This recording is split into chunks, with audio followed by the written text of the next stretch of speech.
Fox Sports.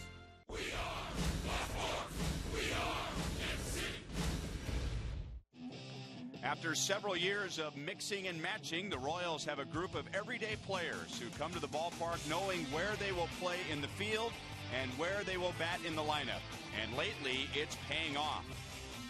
That lineup hopes to help Danny Duffy win his first Major League game tonight in Oakland on Fox Sports Kansas City.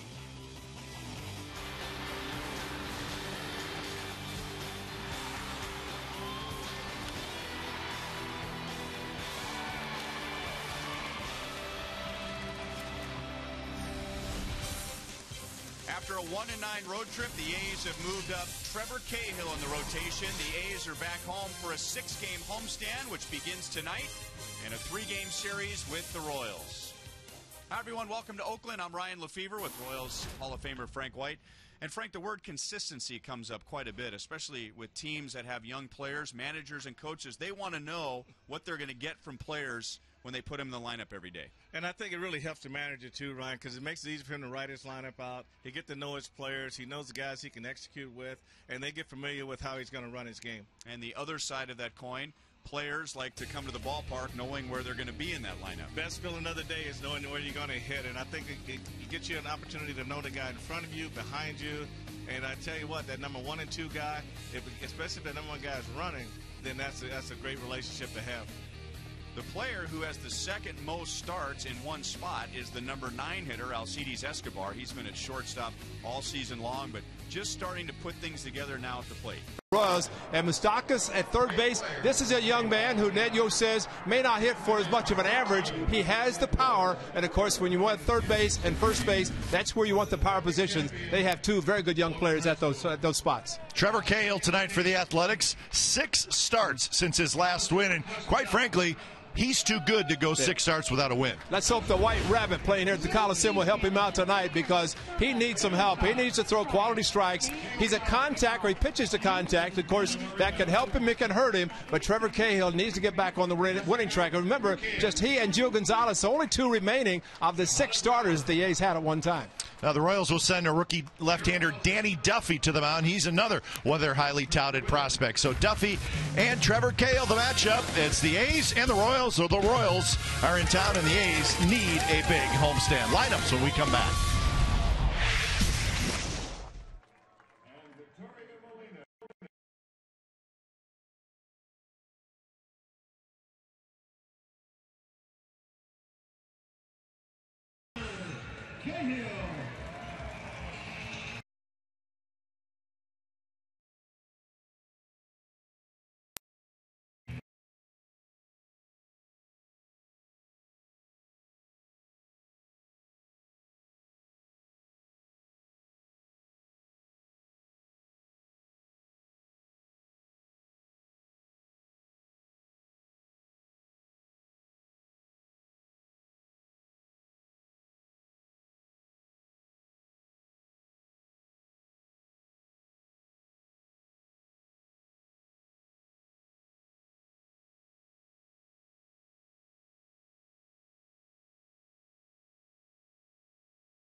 A's baseball on Comcast Sportsnet California is brought to you by AT&T and by Toyota. Check out the great deals at your local Toyota dealer today.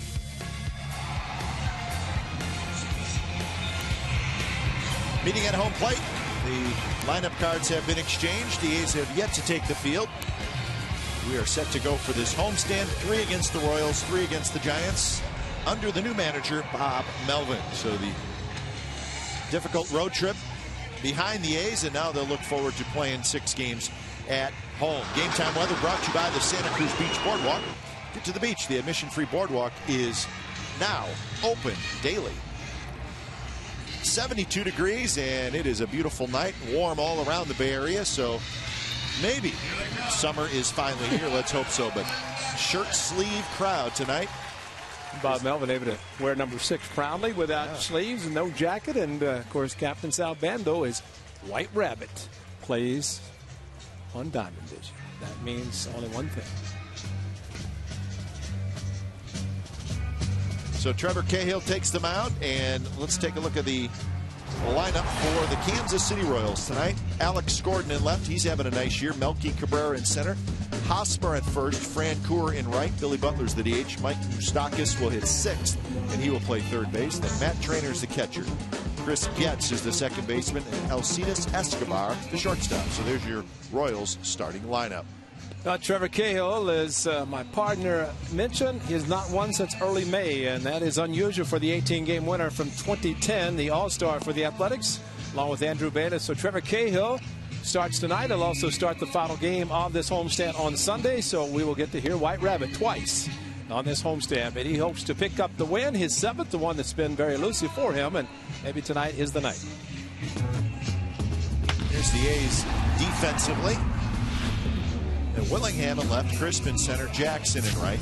Scott Sizemore is at third, Cliff Pennington at short, Jemiah Weeks at second, and Derek Barton at first. Kurt Suzuki behind the plate. So Trevor Cahill has finished his warm-up tosses. Alex Gordon strolls to the plate, so we're about set to go. The first of 3, the A's and the Royals. A night game tonight, night game tomorrow, and then a day game on Thursday. So the A's will try to get some wins under their belt at home. So Gordon steps in. Cahill's ready.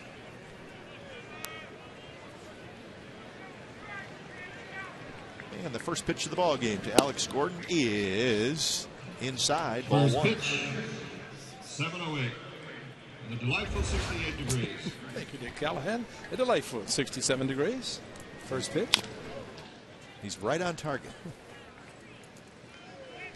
Gordon, Cabrera, and Hosmer here in the first inning for the Royals.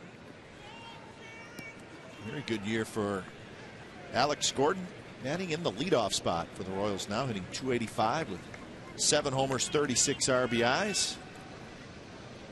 Ned Yost, the manager of the young Royals. Check swing roller right to Weeks. And that is out number 1.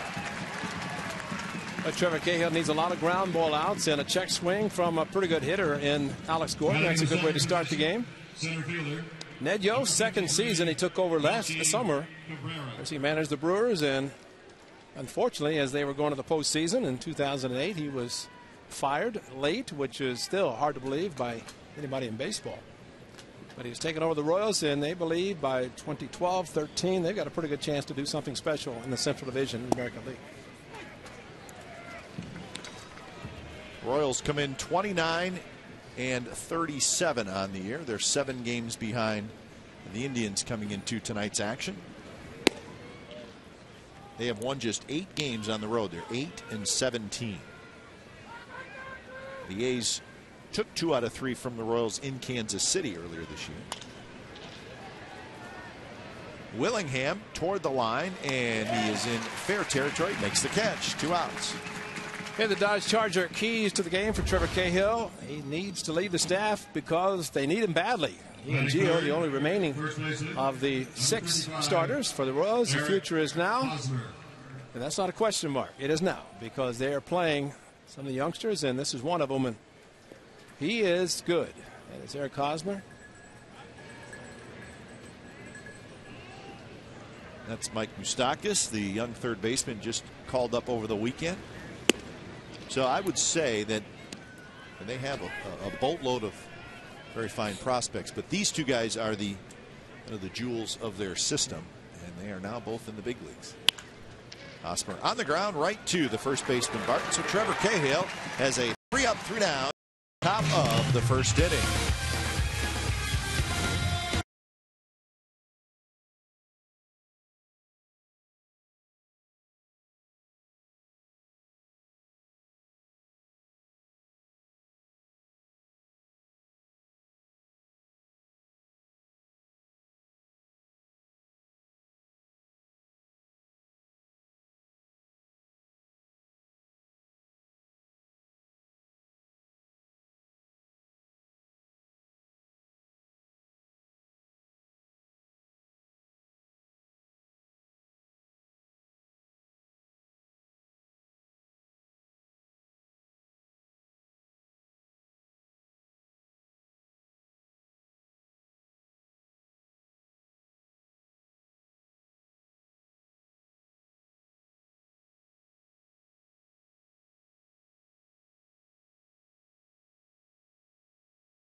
Tonight, it'll be Coco Crisp leading off in center, then Pennington, Matsui, Willingham, Jackson, Sizemore, Suzuki, Barton, and Weeks.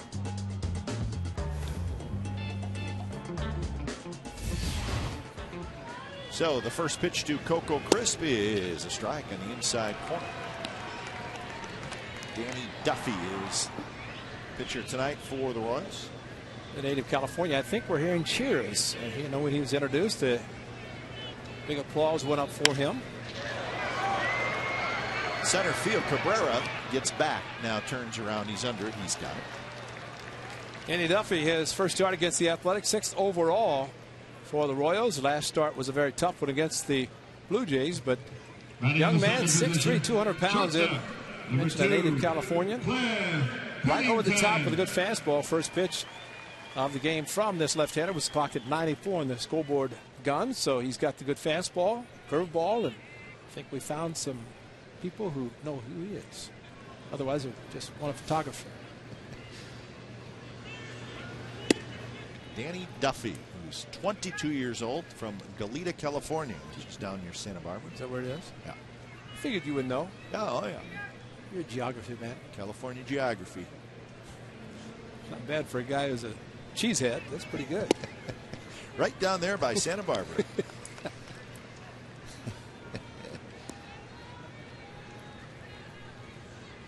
Third round pick in 2007 by the Royals.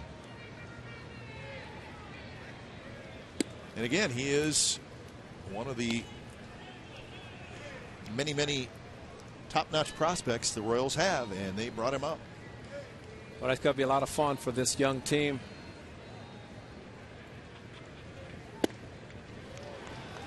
To have a bunch of young players come up at the same time.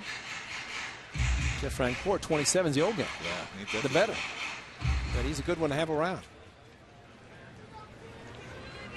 This is the 6th start for Danny Duffy. Still looking for that first major league win.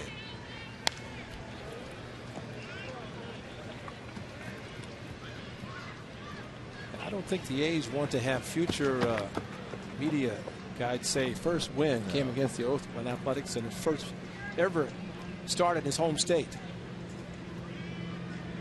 They said it for the first time. No Adam Roden has a lot of information. 6 starts that he has made, or 5 prior to the ninth. So Adam Roden able to put together a nice video package of Danny Duffy, the way he throws. So the guys, I'm sure, visiting Adam, who now has a much larger room, or at least it seems larger with better equipment, be able to show off all his great work. 3-2 now to Pennington. Well, Duffy starts this year coming against Texas, Baltimore, Texas again, Minnesota, and Toronto. His last start against Toronto was his worst. He gave up 5 earned runs in 4 innings, and he threw 96 pitches in those 4 innings. The stuff is there, and the A's will have to try to figure him out as he strikes out Pennington. The defense for the Royals tonight: Gordon in left, Cabrera in center, Francoeur with the great arm in right, Stockus, Escobar, Getz, Hosmer, and Matt Trainer is the catcher. So 2 outs here in the bottom of the first for Hideki Matsui.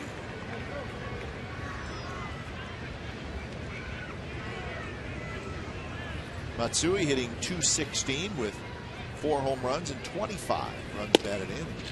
This is the spot where Bob Melvin said he would like to hit Hideki Matsui in the 3rd spot. It's nice to see a lot of smiles on the face of Hideki Matsui, and he knows he's going to be in the lineup every day. Something that Bob Melvin said, of course, facing lefties as he did in Chicago and tonight against Duffy. And Duffy, 3-2 fastball to Cliff Pennington. Of course, he is seeing left-hander for the first time, but pretty good chance that Pennington knew he's going to get a fastball. He did, but 94 threw it by Cliff.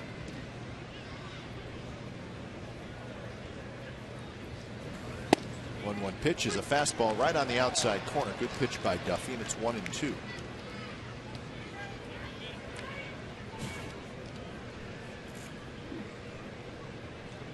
Love when fans become umpires. Yeah, especially from the second deck. Right below us. A change-up, one he threw to Cliff Pennington to take it to 3-2, and then throw him a fastball. Pitch that no doubt Duffy's trying to work on to go along with his mid-90s fastball that seems to be straight. Does not have a lot of tailing action on his fastball, at least what we've seen so far, but throws maybe too hard for it to sink. Good swing there by Matsui. Matsui had a good series in Chicago. He homered. He knocked in 5 runs. He walked a couple times. So he faced Mark Burley in the opener of the series, and I think that was kind of the beginning. Matsui, 5 games played, the last 5 he's been in the lineup.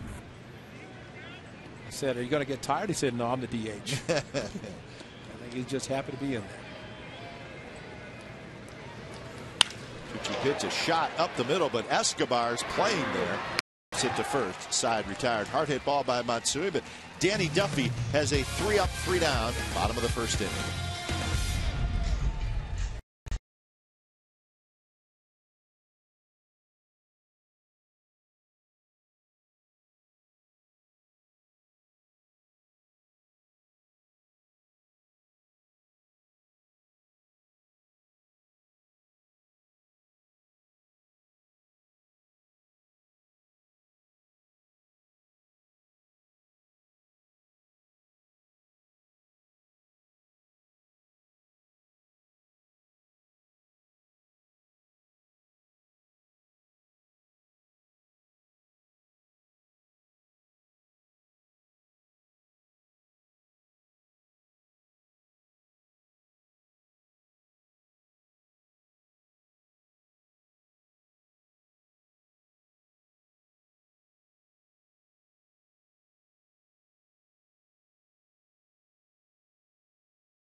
Sportsnet Central updates each night on NBC Bay Area News at 6 and 11.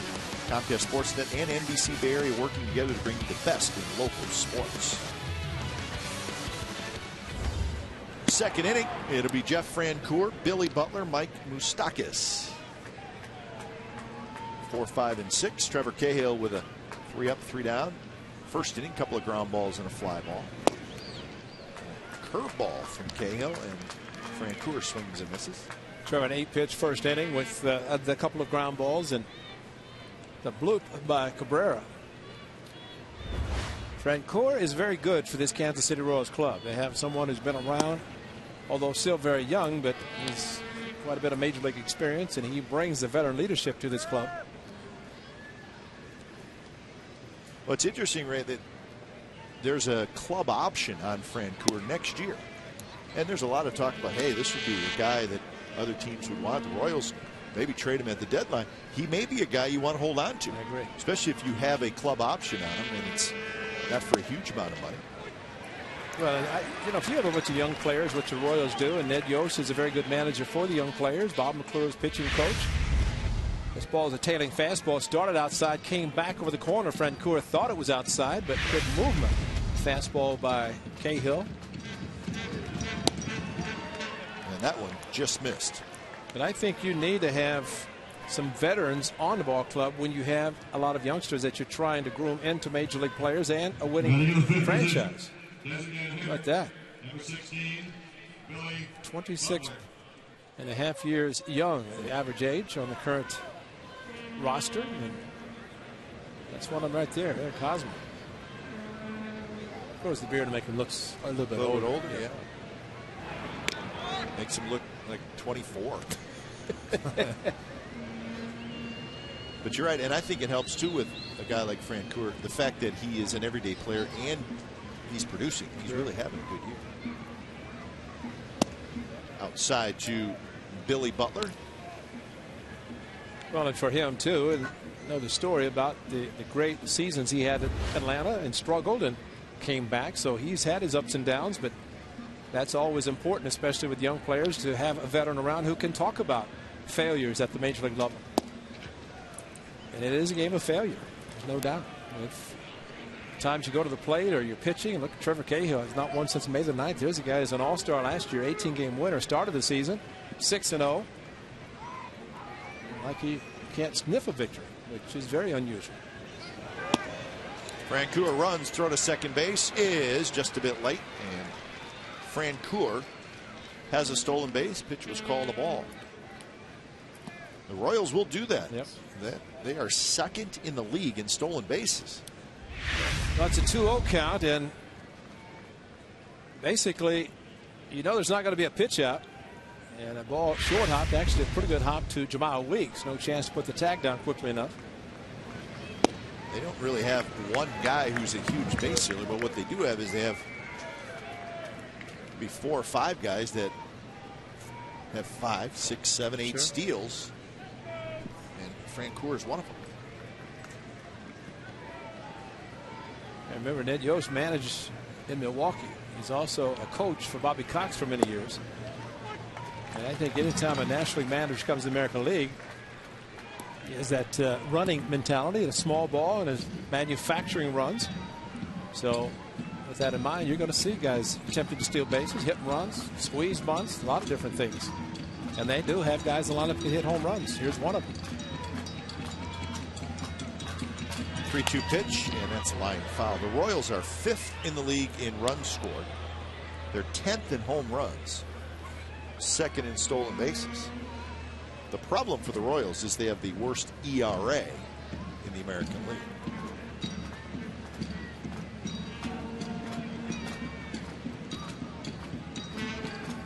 So another 3-2 to Billy Butler. Francoeur at second, nobody out. On deck is Moustakas.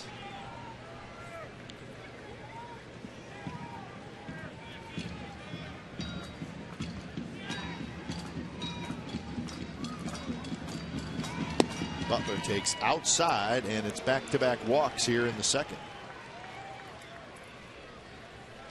So that'll bring up Moustakas, who made his debut over the weekend. And last night, or Saturday I should say, his first home run. Third baseman. I think he's got 1 run batted in, 1 home run, and that was it. Nice swing and the power that Ned Yost talked about, this young man. And ideally, if you want your power, you want it on the corners. First and third, right and left. It sounds like, and you talked about it in the open, Hosmer may be a higher average guy. Moustakas maybe not the higher average, and this is just scouting reports and what the guy may end up being.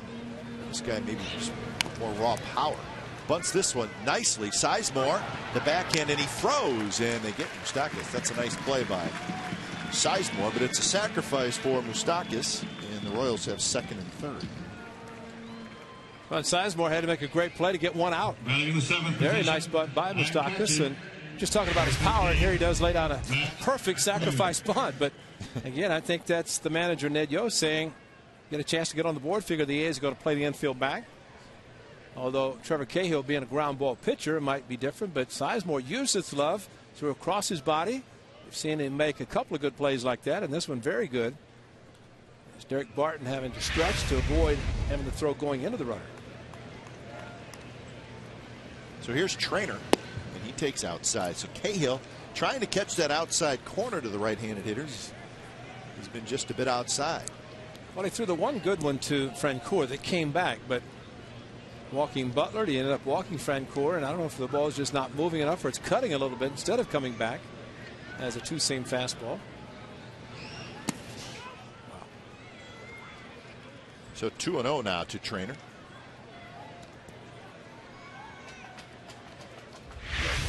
Nice backhand play by Kurt Suzuki. Had to go to the backhand. No chance to move in front of it. So a nice block with the runner on third. You know, Kurt's not familiar with the type of lack of control by Trevor Cahill. He's usually around the plate with all of his pitches. Bounce towards short. That's going to get a run home. The throw across is in time. Francoeur scores. So the Royals take a 1-0 lead here in the second inning. It's an RBI ground out for Trainer. It's the 11th run batted in. And there you have it. Infield back. Ground ball pitcher. Contact made. The run comes in. And of course, and nice if it goes to Sizemore at third, but there's no doubt Francoeur going on contact, and he would have made it had it even gone to third base. So again, a ball not out of the infield, and the Royals score a run. First pitch to Getz is a breaking ball for strike. Getz 247 with 16 RBIs, and he has become the everyday second baseman for the Royals. 5 doubles, a couple of triples. And he lines this one towards center. Coco Crisp now moving into left center field. He's got it side retired. A run without a hit for the Royals. We go to the bottom of the second. 1-0 Kansas City.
Jack in the Box. Right now at Jack in the Box, get the new bourbon barbecue steak grilled sandwich at participating restaurants. 1-0 Royals, bottom of the second inning. Willingham, Jackson, and Sizemore against Danny Duffy, who had a 3 up, 3 down first inning with a strikeout. That just might have been with Moustakas bunting. You know, he's saying, well, he's a power guy. Why is he doing that? He might want to put a run on the board for his pitcher. You know, just give him a little breathing room. I think anytime, I don't care whether you're a veteran or a rookie, when you have a chance to look up on the board and see that you're leading, then must like that you have to be concerned about every pitch. I'd say in the future, that young man's not going to be bunting a lot. First and second, they'd probably say swing the bat, try to make it a 3-run home run. Pop up, shallow right. And it's going to be Jeff Francoeur who makes the catch. You know, this stretch where the A's have not won a lot of games, I think one of the problems has been the strength for the A's is that their bullpen is so good they could make it a 5 or 6 inning game if they have the lead, but they haven't had the lead. Exactly. So not only are you behind in the game, but you're sort of eliminating the strength of your team where you can say, hey, we got to lead with after 6 innings. Now you got all the guys lined up. They're all good, and you can make it a 6 inning game. You haven't been able to do that if you're behind. Well, I think the big thing, the bullpen, but also just pitching in general. And when you walk the first 2 guys in the inning, totally unnecessarily. I mean, the old saying, you put the ball in play, and you take your chances. You've got guys behind you, but you cannot defend a walk. Yeah, the starters have. It's been a bad stretch for them.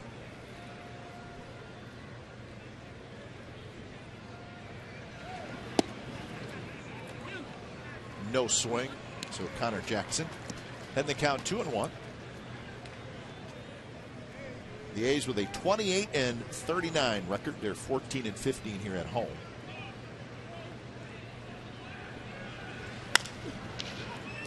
On the ground, Moustakas knocks it down, scrambles after it, throws it wide. Everybody's going down, including Ty Waller, and Jackson's going to end up at second. So Moustakas, when he picked it up, he just gunned it to first, and Hosmer could not catch it. Well, the ball into the runner, Ty Waller. I don't know if he got hit and went down because of being hit or went down beforehand, but either way, it was a wild effort, wild throw. Moustakas had the ball off his chest, and this is dangerous. Pick it up bare hand and just airmail the ball into the runner to see if it hits Ty. Now, Ty just said, I'm going down. I'm not going to take a chance. Hit Connor Jackson in the back right there and then bounced. You'd think Ty Waller was gone down. You'd think he was hit. Come on, Ty, be a man. Stand up there. I don't blame you. Go down.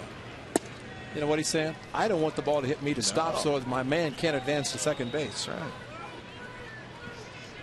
That's why Ty's wearing that helmet, too. They talk about balls off the bat. How about balls thrown by an infielder?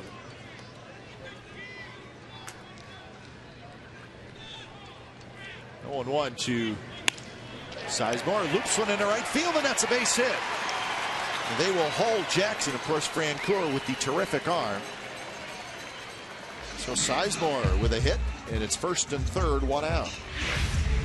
And you're right about Jeff Francoeur. And of course, Connor Jackson had to make sure the ball went over the head of Getz into right field. But once that happened, Mike Gallego, knowing the arm strength of Jeff Francoeur, who is one of the best at throwing out base runners, very strong, very accurate arm.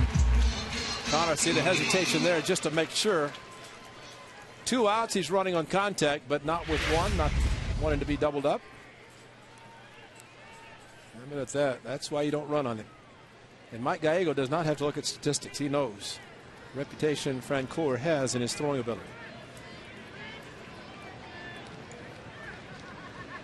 So here's Kurt Suzuki. Kurt takes a fastball inside.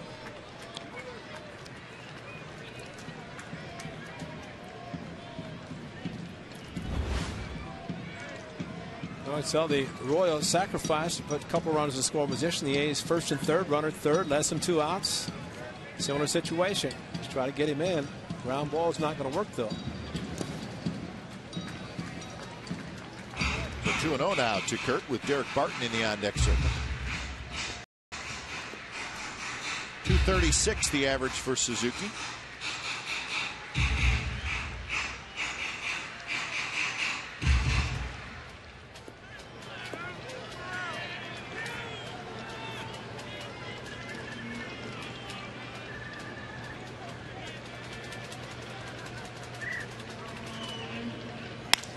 Kurt, a line drive right field. Jackson back to tag up. Here comes Francour's throw. It's there, and Jackson is out. So the A's do not score. Francour throws out Connor Jackson at the plate.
Arm, and he showed it off. Very close play, though, Ray, at home plate. Well, Connor Jackson went in to try to tag the plate with his hand. Had he gone out here, he might have had a better chance, but he went straight for the plate. And as a result, Trainer going after him. But if he's out here and then reaching back, he might have a chance. But he kind of went in straight like he was going to slide feet first, but went down to tag the plate with his hand. The Francour, we were just talking, there's no doubt, a very strong throw. Short hopped. Trainer, he got it, ball in glove, and then brought the hand out with the ball. So it might look initially like he didn't have the ball in his glove, but that's the proper way. Put the ball in your hand, put it in the glove, make contact, pull the glove or the ball out so it's not dislodged with contact. But I think a slide where maybe he could have gone farther to the outside and then reached back and touched the plate with his hand might have had a chance to be safe. Francour, Mike Gallego had to run on him just because there was one out at the time. That was the second with the fly ball and take a chance. Softly hit, and that's going to get into right field. A base hit for Alcides Escobar. And Bart, $2 Wednesdays are back every Wednesday this season. You can get Plaza Level, Plaza Outfield, or Plaza Reserve ticket for just $2. Take advantage of this offer during some of the biggest matchups of the year with the Angels, Rangers. How about the Royals tomorrow and more? Get tickets for all Bart $2 Wednesdays at the Coliseum box office by phone at 877-493-BALL and to order online, visit OaklandAthletics.com. Keeping score. The best way to stay involved in the game, keep score. Absolutely. But don't have your head down if it's a foul ball coming, marking down a pitch that's a strike.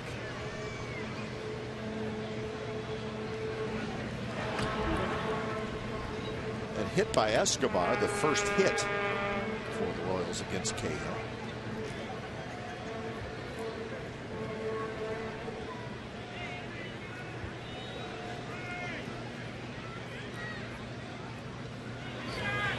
Runner goes, and the throw is high. Stolen base for Escobar. Second steal for the Royals in this game.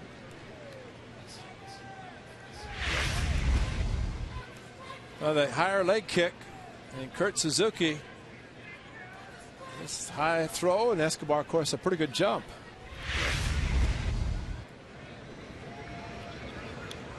Stolen base number 9 for Escobar. So now the leadoff man is at second base. And that is a bit inside to Alex Gordon. And the stolen base success rate makes the amount of steals even more important. So they're stealing a lot and not getting thrown out much. But they're going by the time in which Trevor Cahill, his pitcher, releases the ball. He has the high leg kick. These guys will go to the slide step, and he has used it quite a bit this year, and sometimes he's not as effective with his pitches when he does that. I think for Trevor, he's just concentrating on throwing strikes, and when that happens, sometimes you just don't worry as much about the base runners. When that happens, it takes longer to get the ball to the plate, and that's where they run.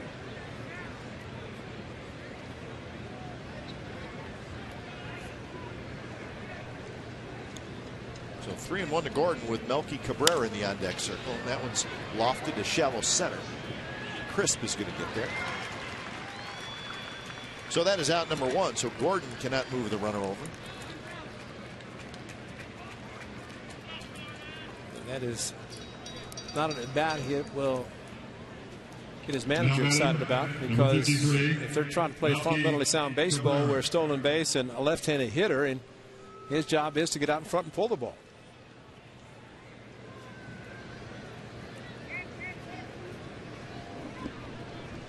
So Melky Cabrera will hit. Just stay down at that end of the dugout, be okay. Oh, yeah.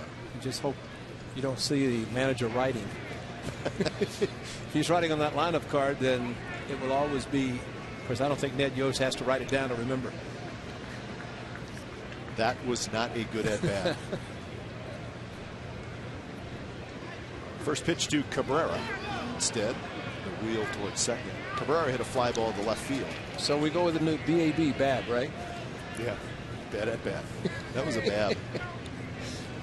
You look at the lineup card, you see bad, then you know you're in trouble. Yeah. Cabrera having a good year. 9 homers, 41 RBIs. Another guy the Royals signed, a veteran guy, not necessarily an old player, but been around for 4 or 5 years and having a good year.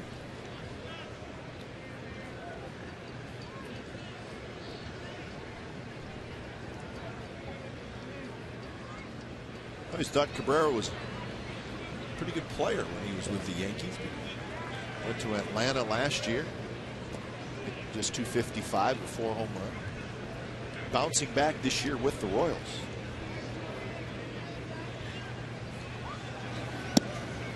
Two and 0.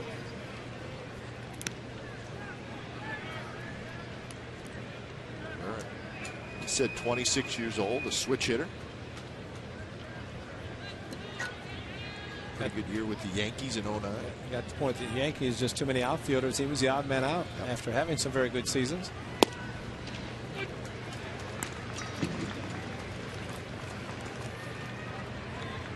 So 2-1 the count with Hosmer in the on-deck circle. David DeJesus. He's seen a few of his old teammates. The Royals have made a lot of changes. No doubt still a fan favorite is DeJesus in Kansas City, and with the players, with them as recently as last year. I think David would like to be put in that same category as Matsui, everyday player, but Connor Jackson's playing well. He's playing the right field tonight.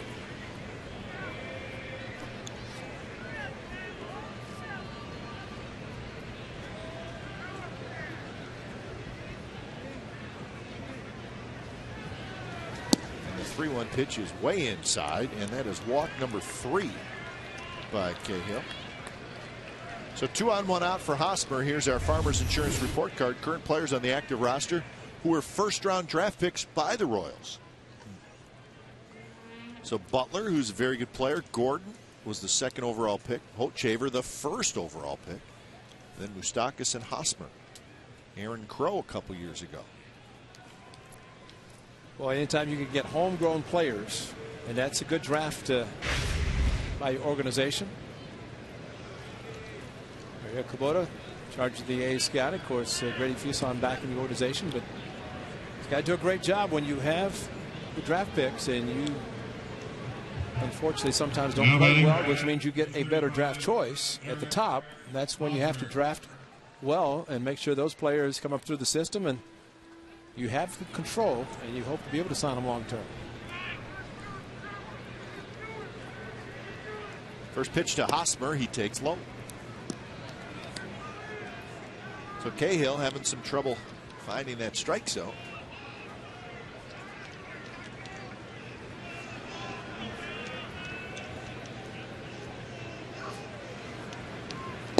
Curveball, this one drops in first strike. Hosmer was the 3rd overall pick in the 08 draft.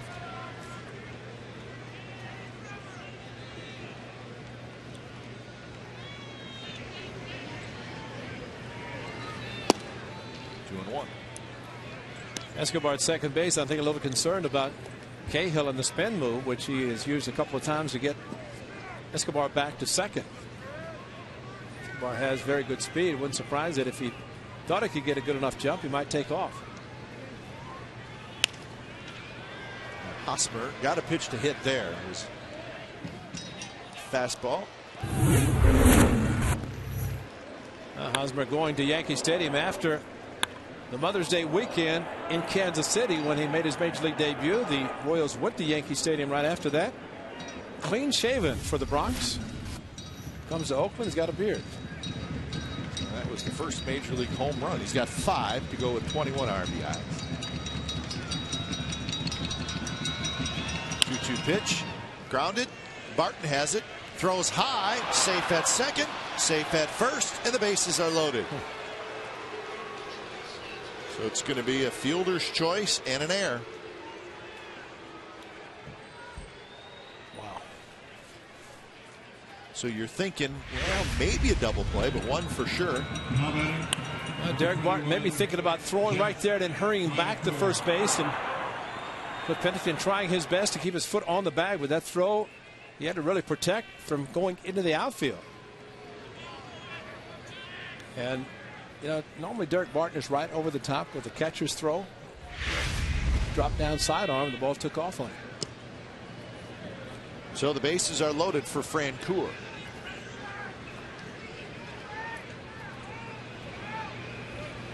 Francoeur, broken bat, Weeks charges in, he makes the catch. So Cahill gets a big out on Francoeur. And they called that an infield fly rule. I don't know about that. That ball was not hit high. Both second base umpire and the home plate umpire put up their hands, indicate an infield fly, but that's one that's at kind of a medium line drive that could be dropped and turned into a double play very quickly. See if the hands go up. A little bit late. I mean, yeah, yeah, the third base umpire was quicker, just watching home and second. After the ball was caught, they put the hand up, which would indicate infield fly rule, but regardless, a very good pitch, jamming the veteran Francoeur for a big out. Butler fouls it back. So Cahill trying to work his way out of a jam. He's got a tough hitter here in Billy Butler.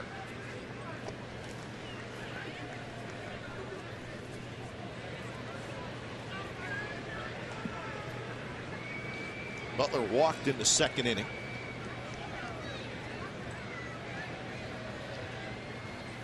He's got 8 hits in his last 22 at-bats. Escobar is at third. Cabrera at second. Hosmer at first.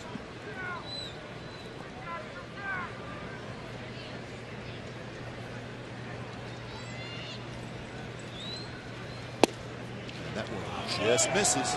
2-1.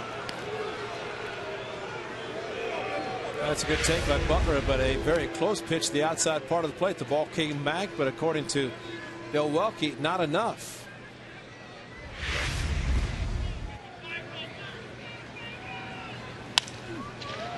To right field, Connor Jackson, he reaches up, makes the catch, side retired, and the Royals do not score. They leave them loaded. 1-0 Kansas City as we go to the bottom of the third.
sister station Comcast Sportsnet Bay Area.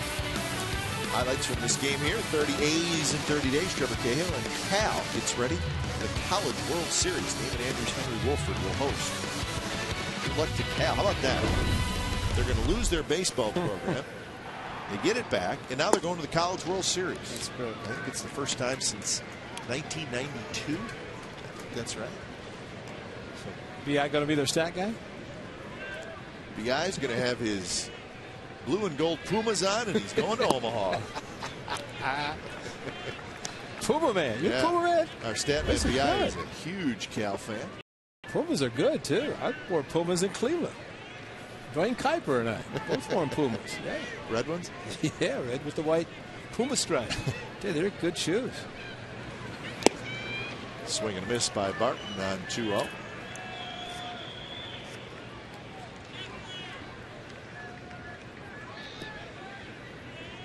Barton, Weeks, and Crisp for the A's here in the bottom of the third. 1-0 Kansas City. Martin hits one high, foul territory, and Hosmer reaches back, makes the catch. We got a legend in the house, Ray. He's a legend. There he is. Oh, Monty. The great Monty Moore. That's right. Second baseman, number 19, Jamal. Porterville's own Monty Moore, and my first broadcast partner, 1974. Is he a gentleman or what? He's the best. I mean, he's like one of the nicest people you could possibly meet. Came up for the Community Fund Golf Tournament yesterday, and his wife Deanna, and drove up from Porterville back where it all started when Monty came out west with the Kansas City Athletics. Became the Oakland Athletics in 1968, and Monty, the broadcaster in Kansas City and in Oakland. And the privilege of working with him in 1974. I want Monty to write a book, but he never will. Did he get part of the Emmys? He should. Yeah, that's for the right. 70s night. His appearance was the best thing that happened the whole night. Weeks dribbles one, and it's foul. But it's always fun to talk to Monty Moore. He watches all of our games. He's really happy now because he can watch our games instead of the team from down south. Yeah. CR's on Comcast Sportsnet California, and Monty will send a note every once in a while, and if he gets stumped for an answer, he'll make sure he passes along the correct answer. Michael Baird alongside, the radio engineer for the boys on the radio side. And we unfortunately lost a very good friend of the Oakland Athletics, a hard worker for the A's on the engineer side, Michael Schweitzer. Schweitzer passed away, and sorry to hear about that. Mike worked as an engineer with Bill King and Lon Simmons, and he was the only engineer who sat and watched everything but baseball while the game was going on. And Bill would look over and say, "Mike, what are you watching?" Which is a talent. Yeah. But at the time I was doing radio, I'd go down to the clubhouse the fifth inning. I wasn't doing TV at the time, and I'd always bring up ice cream. And Mike would get so upset, or his family would, because he had always gained about 10 pounds every homestand, all the ice cream I brought up, and he never turned it down. But we're going to miss Mike. Great man. And John Trinidad over in the studio in San Francisco on the radio side, but said it seems like we're playing one short. Yep. And he's a good man, so we're going to miss him.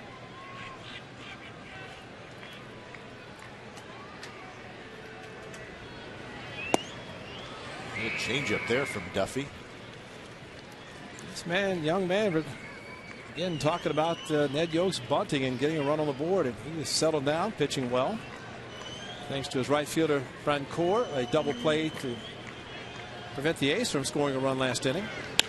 To right field, and Francoeur playing shallow is there.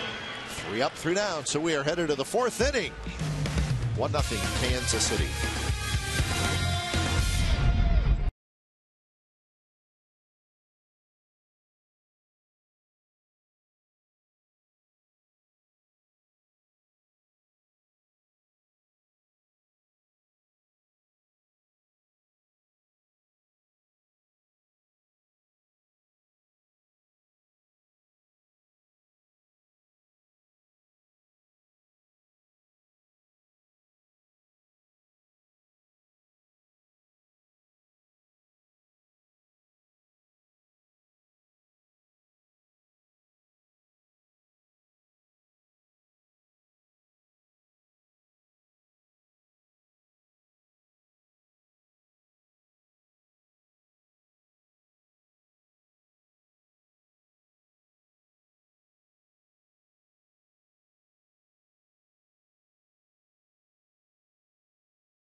Tuesday trivia. Each Tuesday in the month of June, we will post 2 video trivia questions. Log on to facebook.com/CSN Bay Area. You could win a CSN prize pack and will be eligible for an exclusive behind-the-scenes tour of the Comcast Sportsnet studios. Tuesday trivia all month long, only on facebook.com/CSN Bay Area. If you have never seen the studios downtown, they are awesome.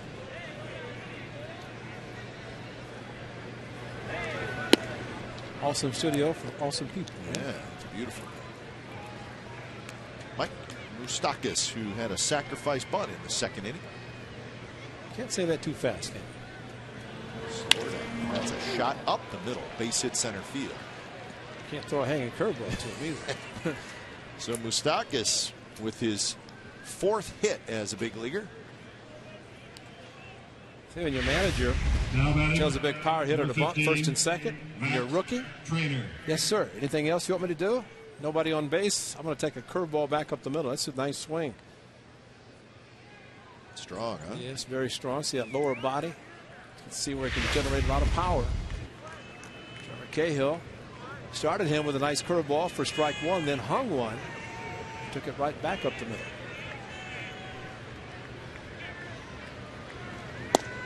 Pitches outside. Well, you see, we've seen Hosmer, who's tall, maybe 6'4". There's Moustakas, who's a little more stocky. He's 6 foot, about 215 pounds.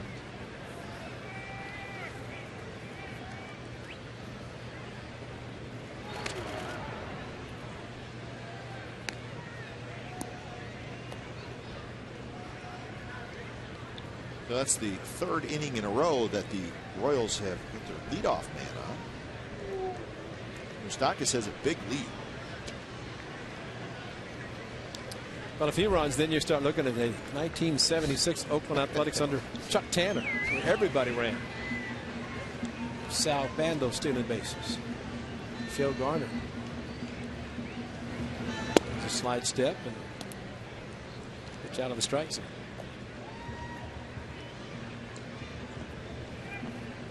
Trainer had the RBI ground out in the second. He hit a ground ball to short. Runners at second and third, so that got the run home. It's low. So now it's 3-0. Cahill has walked 3, does not have a strikeout, and this will be pitch number 58.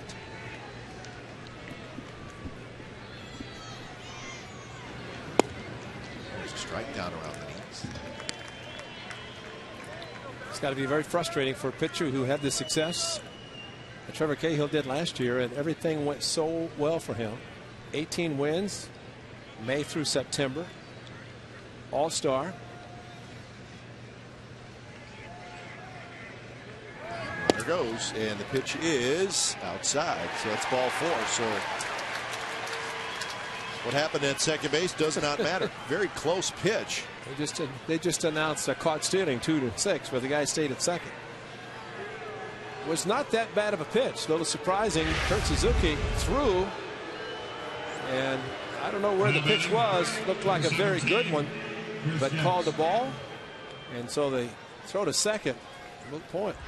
Second base umpire threw up his left hand, indicating it was ball 4, so no play at second.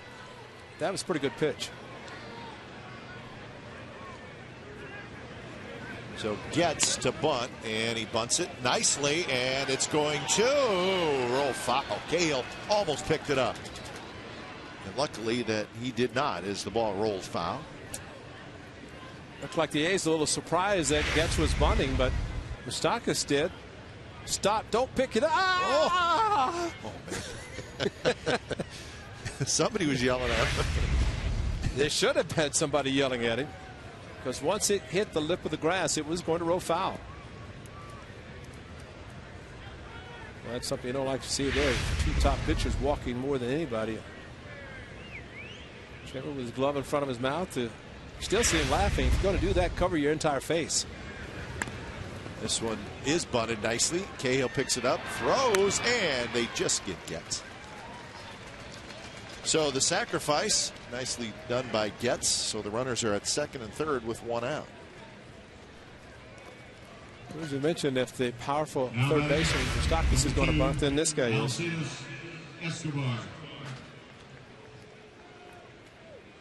Nicely done by Trevor Cahill, using his glove, ball in the glove with his hand.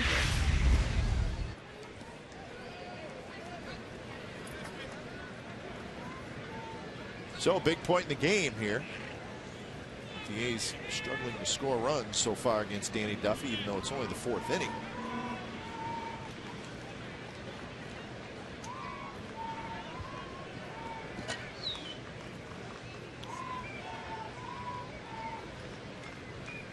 Escobar with a base hit in the 3rd. Chopper and to first. The out is recorded there, but the run comes in to score. That is Moustakas.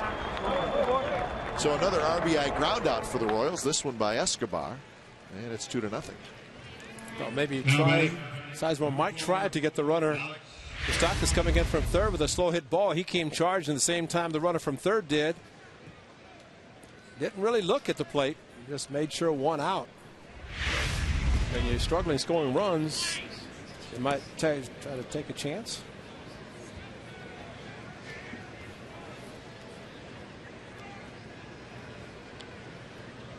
So now the runner is at 3rd, and that is Trainer with 2 outs at the top of the order court. Drives one to center, but right at Coco Crisp. Side retired. A run on a hit for the Royals. 2-0 Kansas City as we go to the bottom of the 4th.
TNT, who were the first managers in Oakland A's history and Kansas City Royals history. A's, of course, came to Oakland in '68. Kansas City Royals in 1969. They were an expansion team. So in 1969, Ray, you just got to the big leagues, right? Yep. Major League Baseball expanded by 4 teams, 2 each in the American League and the National. The Royals and the Seattle Pilots in the American League. In the National League, it was Montreal and San Diego. Of course, the Pilots only 1 year, and then they became the Milwaukee Brewers. So that must have been a big deal at the time, adding 4 teams to Major League Baseball, 2 in each league. The Pilots played in Seal Sick Stadium, Seattle. It was sick. It was sick. It was a minor league. It was so sick they lasted 1 year.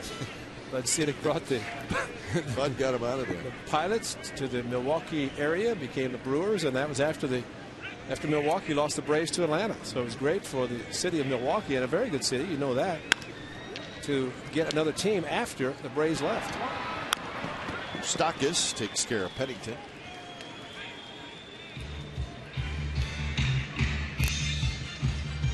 So 1 out here in the bottom of the 4th inning. Matsui, well, you talk about that, but the A's left Kansas City after 67. Right. And then the Royals came in 69. So Kansas City was only without a team for 1 year. I think that was Major League Baseball feeling sorry for the city of Kansas City because Charlie Finley left. And plus, they played in the old stadium, but ultimately moved to Kauffman Stadium, which now has been renovated and had the All-Star game. And, I mean, just a beautiful complex. Matter of fact, in Boston, met the general manager of the Kansas City Chiefs, who used to be with the Patriots, New England Patriots. And of course, good friend of Terry Francona. Came in to visit Tito when we were in town. And I'm sure he's happy because I was told in the next 7 or 8 days they might have an agreement. You heard that? NFL? Yeah. I know it from what I read today that there was significant progress being made.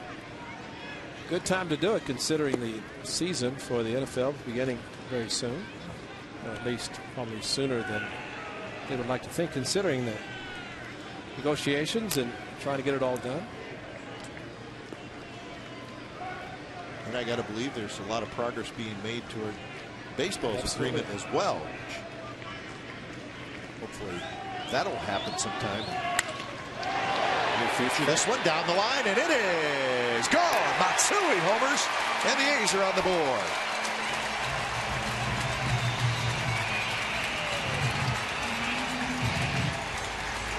Number 5 for Matsui. Well, he's getting closer to the 500 mark, and very good swing by Hideki Matsui. Watch the front shoulder of Matsui. Fastball, tomahawk, top hand, but the front shoulder did not fly out. And I still say a lot of times a left-handed hitter or right-handed hitter, when you're facing right-hander for right-hander, left-hander for left-hander, you keep the front shoulder in better. You don't open up as much. Matsui did it with Mark Burley in Chicago, and we're looking at the front shoulder. See how it stayed and then open up right as contact was made, generated a lot of power, and that's an excellent swing by the man they called Godzilla. Let's hope he continues that with the A's. We can call him the same thing. Yeah. Well, how about this, Ray? 4 of his 5 home runs this year off lefties. Well, last 3. Oliver here. How about Ultimo? Watch this here. Look at the front shoulder. Oh, and then the hips open up, and that is a great swing. Head down, contact. What, about 497 times he's done that? That's a great swing. I bet Adam Roden just took that Ultimo from us. He's going to call Hideki and say, come and take a look at this. You got a little time. Come on down. Changeup on 0-2, and Willingham swings and misses. Come see the Battle of the Bay as the A's take on the Giants at the Coliseum. Saturday and Sunday's games have $12 standing room tickets, and Friday's game still has limited seating available. For tickets, go to oaklandathletics.com/tickets. That's this Friday, Saturday, Sunday, 17th, 18th, 19th, and this place is going to be hopping this weekend with the Giants.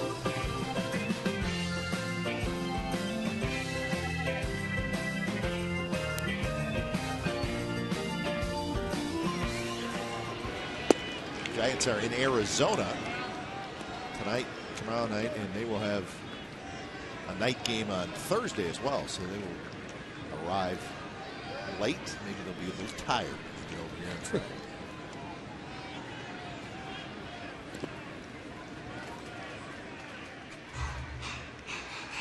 1-1 the count to Connor Jackson.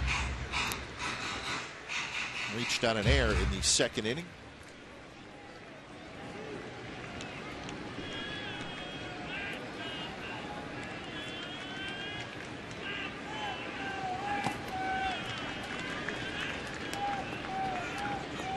About the Diamondbacks, report in the paper today, the Diamondbacks would be willing to accept a change the division and possibly come to the American League West, which they were supposed to originally back when they entered into the Major League ranks.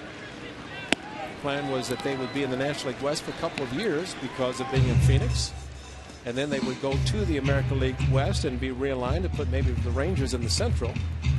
So that is being talked about again. The ownership of the Diamondbacks said they'd be willing to do whatever to accommodate and have maybe 6 5-team divisions. Yeah, that's good. Trying to even it out. Which means there would be an interleague game daily, unless they're off days. So, but it's, I think the Rangers, being that a 2-hour different time zone, playing in the West, by the time the games start here, it's 9 o'clock. Well, if the Diamondbacks were the team to go from the AL West to the NL West, of course, then, or the NL West to the AL West, that would give the AL West 5. Yeah. But there would have to be another move, and that's, they're talking about the Astros then going to the National League West. Then everybody would have your 5 teams in each division. Right. So you'd be asking the Diamondbacks to switch leagues, right, and you'd be asking the Astros to switch divisions from the NL Central to the NL West. I could see the Astros opposing that, just because it would put them in a division where they play more games in a West Coast time zone. Of course. And that's an issue. Yeah, and that's the issue with the Rangers now, because they're in the American League West. The other 3 teams in West Coast time zones.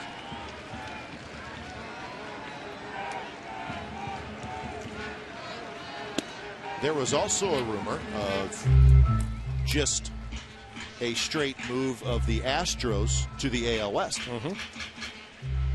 Because then you would have 2 AL West teams in the same time zone, the Rangers and the Astros. Not a bad idea. Again, these are all just rumors, but you're starting to read a lot about this realignment thing, which is interesting.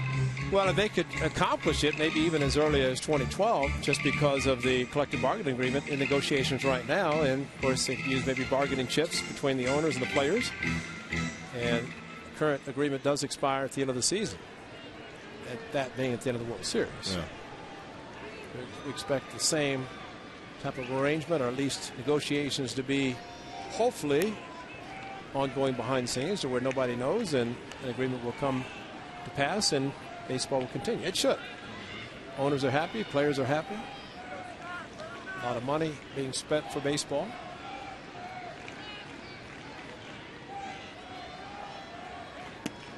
Way outside, so it's a full count now to Sizemore with Jackson at first. That last pitch, Duffy took a long time looking at first base with Connor Jackson, to the point that by the time he threw the ball, his eye was not on the target, and as a result the pitch was way outside.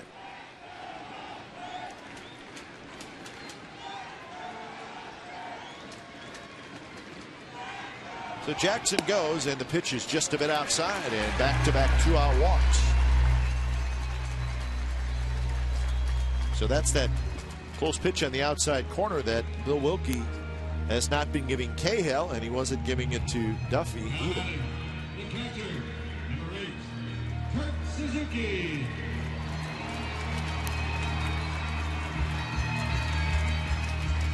So here's Kurt Suzuki. A 2-out hit here, and the A's could tie it. Matsui with a home run earlier this inning to get the A's on the board.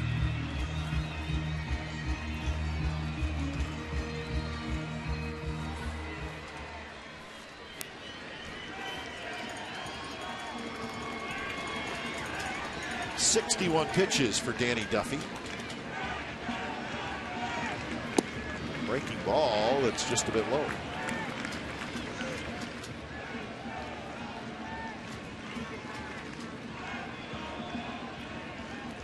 Suzuki hit a fly ball to right field in the second inning, and Francoeur caught it and then threw out Connor Jackson trying to tag up and score from third.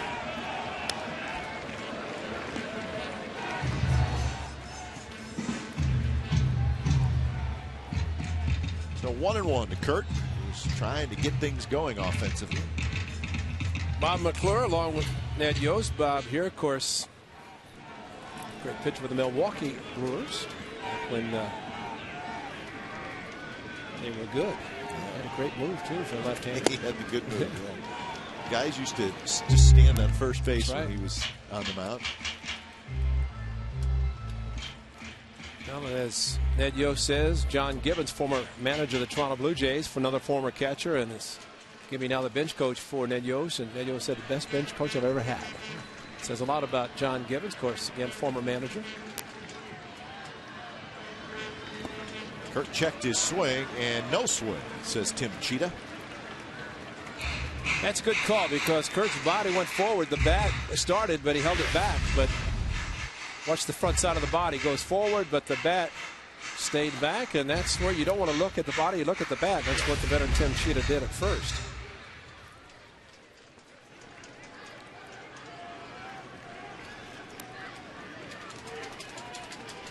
Jackson at second, Sizemore at first. 2-2 pitch is grounded to Moustakas, who will step on the bag. Side retired. A's get a home run from Hideki Matsui. It's his 5th of the year. So we head to the 5th inning. 2-1 Kansas City.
Subway Eat Fresh asks Glenn and Ray. Question. Rich from Santa Rosa asks, hey Ray, when playing, was there anything you did to make your catcher bruises fade faster?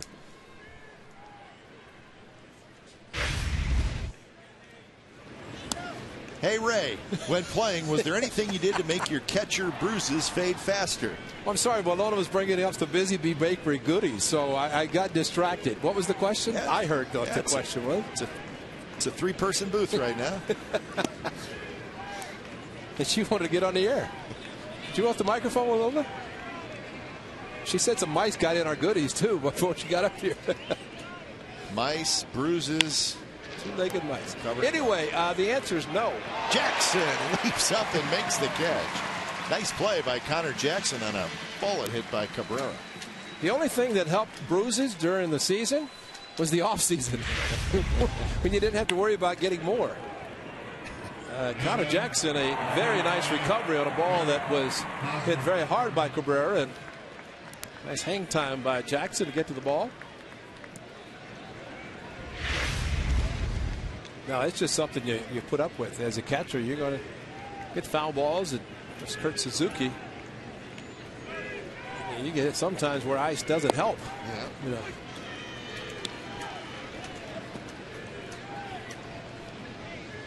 Hosmer is 0 for 2, reached on an air and bounced out to first. Chases that changeup, and it's 0-2. I was just asking. I knew the Busy Bee Bakery folks from Inverness were here tonight. Just a matter of time when the goodies would arrive, and no more said it. Here they are. She is. 2 giant boxes.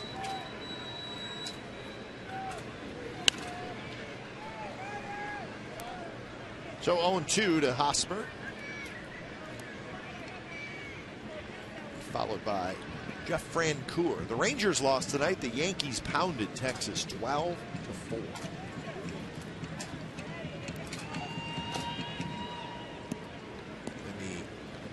Angels and the Mariners are going at it. Angels 4, Seattle nothing in the 4th inning, and I believe the Angels scored all 4 of their runs in the very first inning.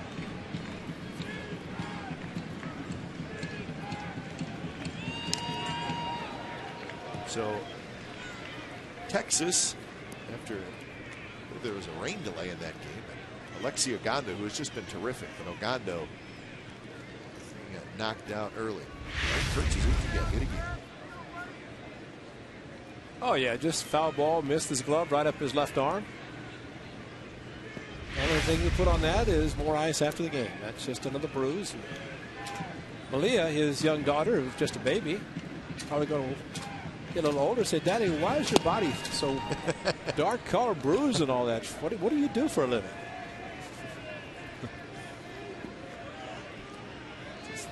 Part of the trade, huh?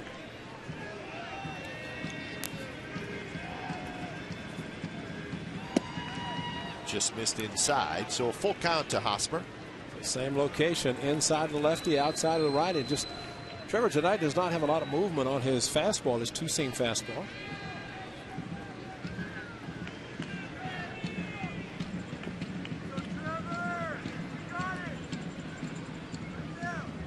Okay, I'll pitch to Hosmer, and he takes low. Walk number 5 for Cahill. He does not have a strikeout. Cranberry pumpkin bread, banana bread, honey almond tea cake, key lime bars, Jeff Francoeur. peanut butter cookies, chocolate chip cookies, strawberry and pomegranate jelly. So that's why Cahill's walked 5. Suzuki tries to block it. It squirts away, and that's going to get Hosmer to second. Well, there's no doubt Kurt Suzuki, one of the best at blocking balls in the dirt, but when your pitcher has walked 5 and he's not throwing the pitches where you expect him to, in this case a breaking ball outside, hit his shin guard, bounced far enough away for Hosmer to get to second base. And Kurt has been so accustomed to just sitting back there like he's in a rocking chair catching these guys, and all of a sudden missing the strike zone, walking 5. And not surprising that when a ball is in the dirt, it makes it a little difficult to block it.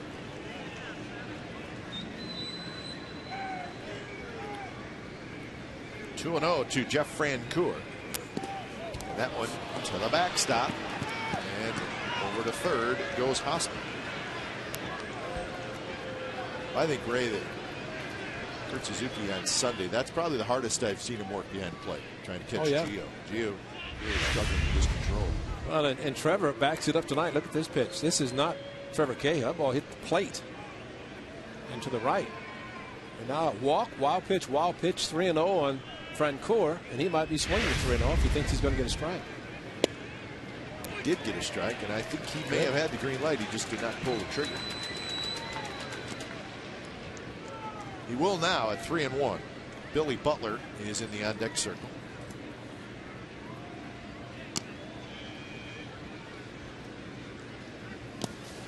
Outside, and there's another walk. Francoeur, a big at bat in his last one in the 3rd inning when he had runners at 1st and 3rd, actually bases loaded, and popped up, got jammed on a pitch. So needless to say, he was thinking about swinging. I said Gio on Sunday. I meant Gio on Saturday. Well, I know what you're talking about. Gio all those curveballs in the dirt. Moscoso walked 4 on Sunday as the starter. We'll talk to Brandon McCarthy because he's been on the disabled list. Tyson Ross. Tyson said he had another bullpen session today. Brandon McCarthy said he's feeling better. That's great news. Now batting, number 16, Ace could Billy Butler. never get everybody back. They'd have decisions to make. Yeah, we have a decision right now. Yeah. Whether you want to weigh 10 pounds more or 5 pounds more. There's the DL. And well, good news on Brett Anderson. He will not require surgery. That's good news for him. Dallas Braden, of course, out of the season with shoulder surgery. The last three, Harden, McCarthy, and Ross. Maybe some good news on those guys in their pitching. shallow right field. Jackson racing in, still racing in, and it's foul as Hosmer was ready to tag. Weeks with a good chase as well.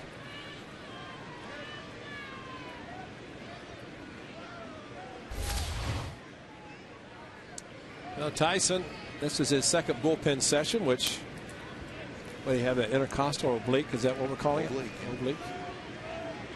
Walked off the mound here against the Twins on Thursday afternoon.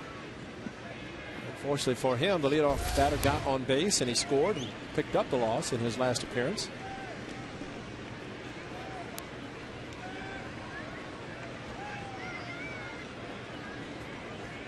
Cahill trying to keep this a one-run game.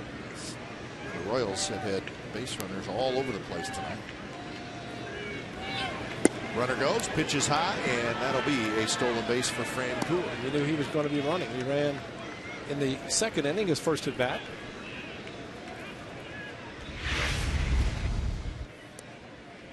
Took off. Kurt Suzuki might have had a chance, but decided not to throw through. Francoeur, a little bit of a late start. So that's the third stolen base for the Royals in this game. Second and third, infield comes in. Swing and a miss and a breaking ball outside. So Butler helps Cahill there, and the count is now 1-2. Well, running away from Butler, I think he got a little bit excited about thinking runners at second and third, being an RBI person that he is.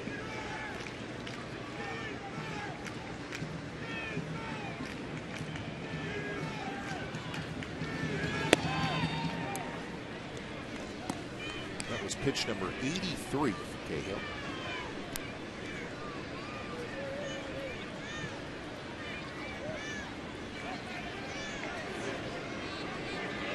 Hosmer's at third, Francoeur at second. That one's drilled to left field. Willingham goes back and it's over his head. See it coming. Hosmer's going to score. Francoeur's going to score. Butler digging for two.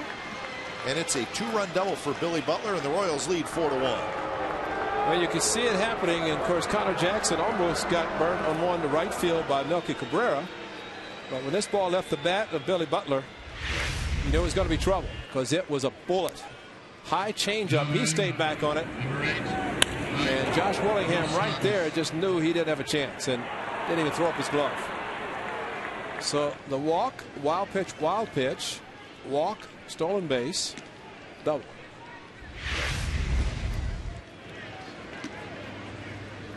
Here's Moustakas.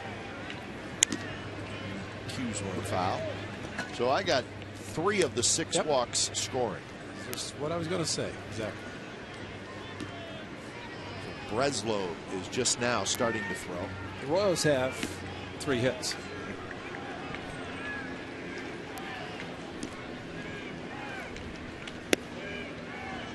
Cahill just not quite sure where it's going right now, and just not used to that with Cahill.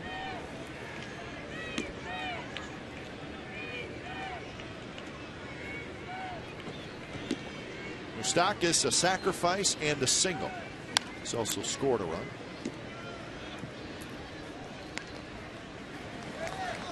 Moustakas was the 2nd overall pick in the 2007 draft.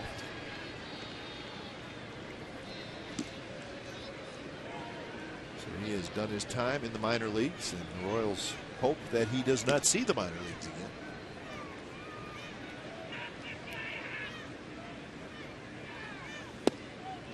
Just missed inside to even the count at 2-2. And you know, when you're missing as much as Cahill has tonight, it's often with his pitches. He throws a pretty decent one like that. And even the one on the 3-1 last inning with a stolen base or 2 innings ago, you don't get those pitches. If you're around the plate and you're throwing strikes, all of a sudden those that are close become strikes.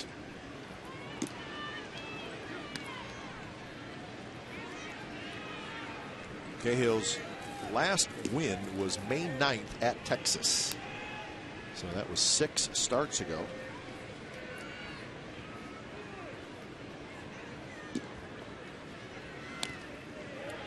And that gets Kurt Suzuki. But after that start, he was 6-0 with a 1.72 ERA. So tough times right now for Trevor Cahill.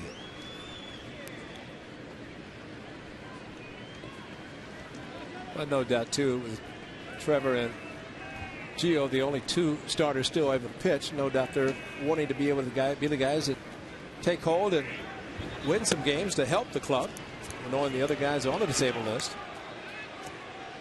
So Cahill misses badly, and that's 3 walks in the inning, 7 for the game, and there's still just 1 out.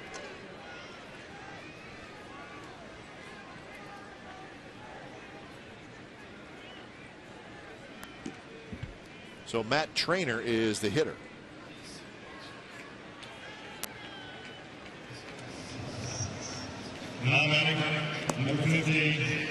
So the Royals have scored twice here with 1 hit.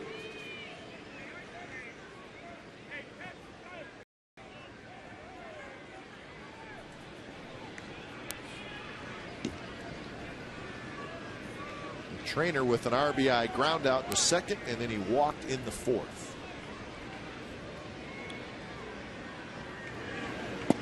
There's a strike in the outside corner. Cahill kind of eased it in there. I would say Rod Romanek, the A's pitching coach, has his work cut out for him, to be an understatement. He works in between starts for these guys and all the pitchers, but it becomes a mechanical issue in the case of Trevor Cahill. For him to throw as many out of the strike zone tonight, that's just not him. Nope. There's Ron Romanek, first year pitching coach for the A's. This ball just overthrown outside. Another pitch that had to be blocked by Kurt Suzuki. I've run out of space to put down the number of blocks. That one on the outside corner. Good pitch there by Cahill. So he's ahead in the count, 1-2. It's a good 2-seam fastball back door over the outside corner.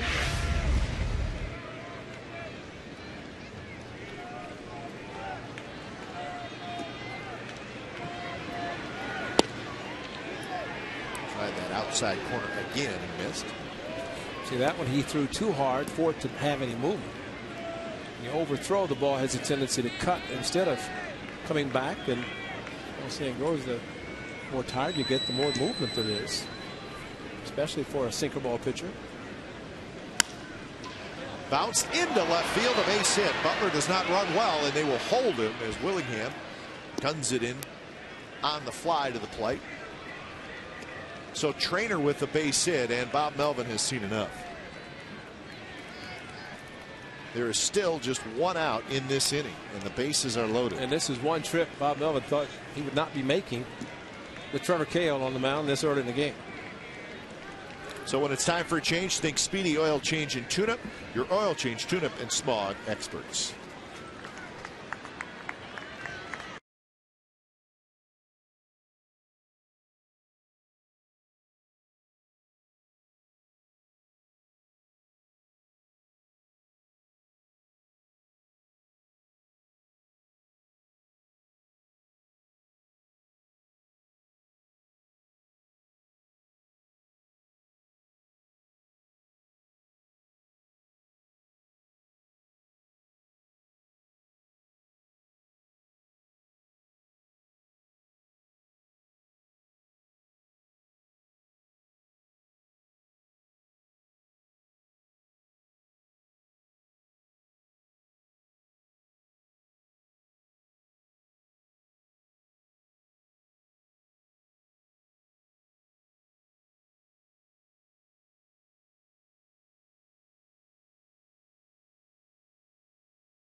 descriptions of this game may not be disseminated without the express written consent of Athletics Investment Group, LLC. Breslow in to face Getz, so lefty on lefty. The bases are loaded. I think if the A's want to have any chance of getting back in this game, Breslow needs to do a heck of a job here. It's 4-1. And there's still time yet, as it's just the top of the 5th inning. Swing and a miss. Good fastball from Breslow. 0-2. What Craig Breslow has done the first 2 pitches, something that Trevor Cahill, going for movement, ended up walking 7. How about that? No strikeouts. That's very, very uncharacteristic of Trevor, but Breslow's come in and 2 good fastballs to Getz inside. Strike 2 quick. Getz just hangs in there.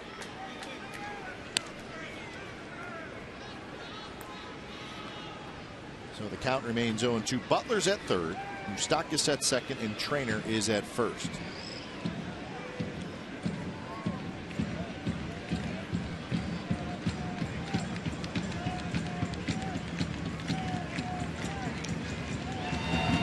Swing and a miss. He struck him out. So Breslow gets Getz for out number 2.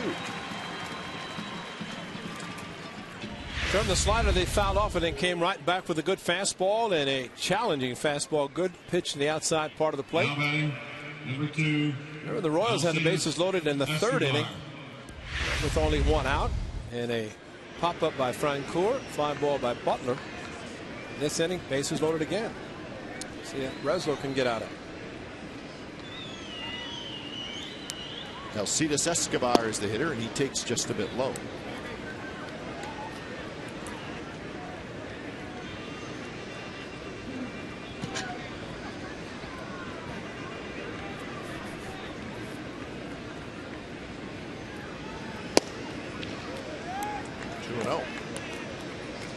Breslow jumped ahead of Getz, but he falls behind Escobar. Escobar has a base hit and then an RBI ground out.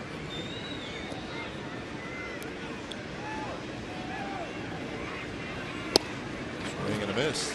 Escobar helps Breslow out.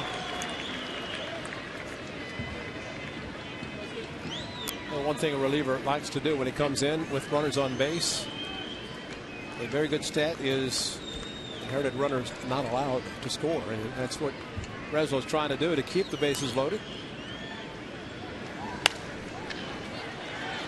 Comes back to even up the count, 2-2.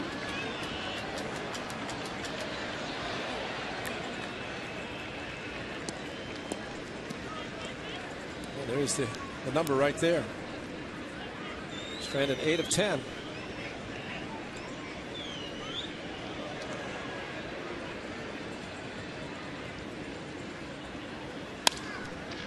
Rolled foul. Assistant first base coach for the Kansas City Royals. Sometimes you just don't want a free swinger at the plate. That's what Escobar is. Tough to pitch guys like that where their strike zone is nil. There is no strike zone. It's just see ball, hit ball.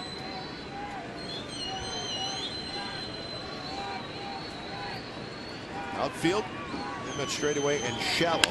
Escobar bounces one towards short, and the A's will get the out at second. So the inning finally comes to an end. A couple of runs for the Royals. It's 4-1 as we go to the bottom of the 5th.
managers in Oakland A's history and Kansas City Royals history. Bob Kennedy. Yep. For Oakland, and Joe Gordon. Gentleman Joe Gordon. That's right. Bottom of the 5th inning. It's the Royals 4 and the Athletics 1. Beautiful night at the ballpark. The O.Co Coliseum. Well, you've got it all. Yeah, O.Co Coliseum. I like it. Martin, a bunt attempt. He missed it. So the A's with just a couple of hits off Danny Duffy. He's walked 2 and struck out 2.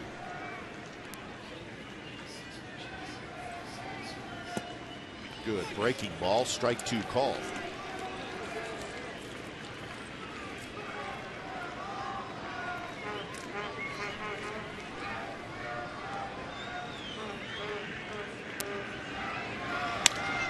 Martin slaps this one to left field.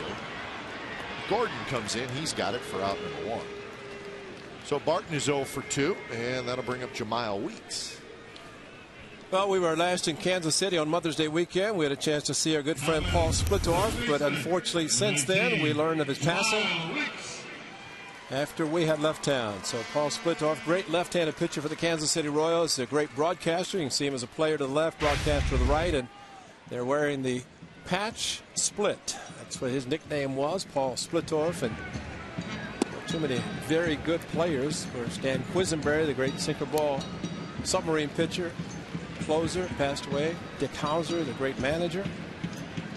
And just sadly that Paul Splittorff passed away since we were just last in Kansas City. This one's driven to the gap in right center field, and let's watch Jemile Weeks run. He will not stop at second, folks. And he'll do a head-first dive into third with a triple.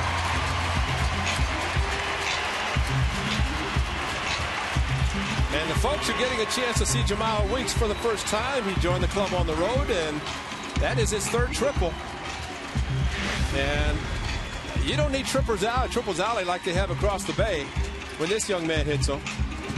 Right center, ball's in front of him to the wall. And Grady's sitting next to me goes, wow, look at him run. He's fast. He is fast. And that is sprinter speed there. And that is exciting, no doubt. He's going to hit some triples. That's a stand-up triple. He just went in the slide to make it look good.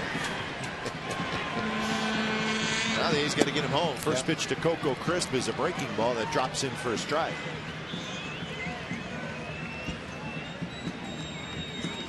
Coco has hit a fly ball to center field and a fly ball to right field.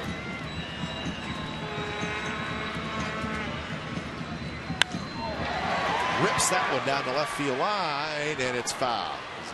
Spun on a fastball. It's funny, Ray, the game feels like the Royals have like a 6-run lead, but right. They've had so many base runners, but it's only 4-1, and it's only the bottom of the 5th inning. And here's a gift run. With the ball in play somewhere on the infield. Or that.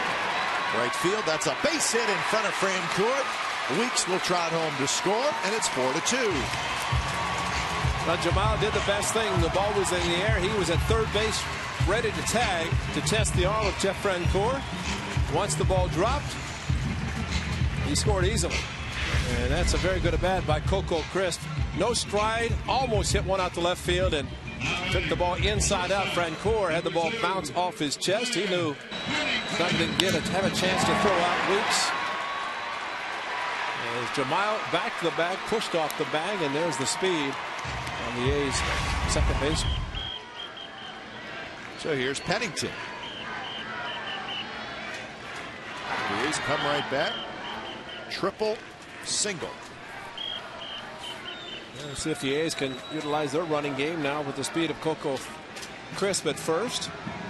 Pennington hitting second behind to give Crisp a chance to steal. That's the case.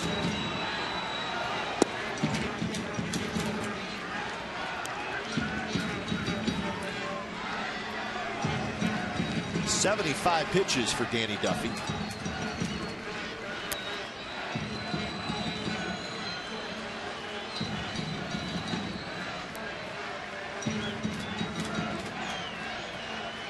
was leaning and not going. And pitches high, 2-0. And, you know,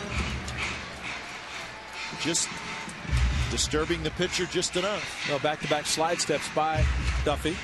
One low, one high. No doubt when you use a slide step, that front foot stays close to the ground, almost like it's sliding. And that's to avoid a high leg kick, allowing the runner to get a good jump. But you don't get as much on your pitches when you use the slide step.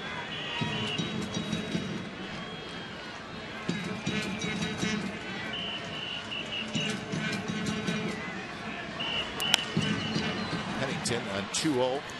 Lines one right over the Royals bullpen down the right field line.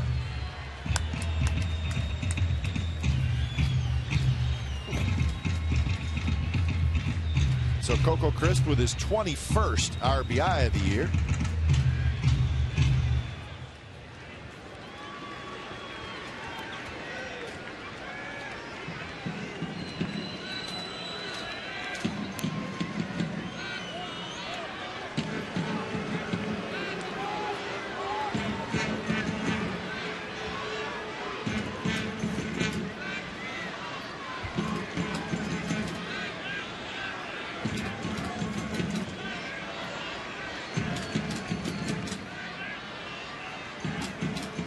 Coco with a pretty good lean going.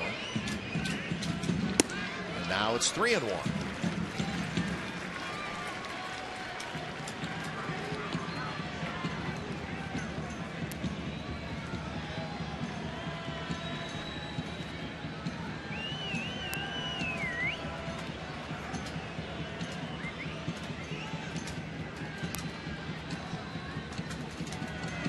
Not running, but he may have bugged Duffy just enough, and Pennington gets the walk.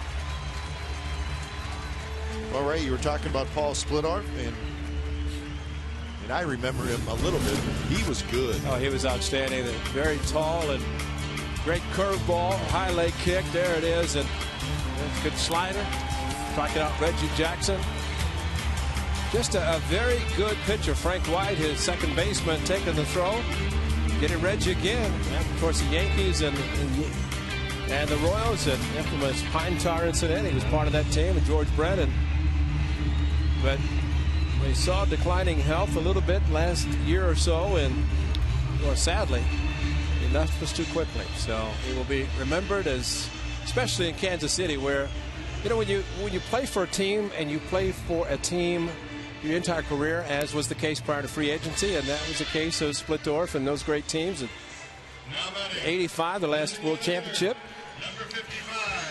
and then all of a sudden you're also working for the organization and broadcasting, and you pass away. And you're also one of the nicest guys. Oh, yeah, absolutely. So throw that on top. Yeah. Yeah, he was a very nice man.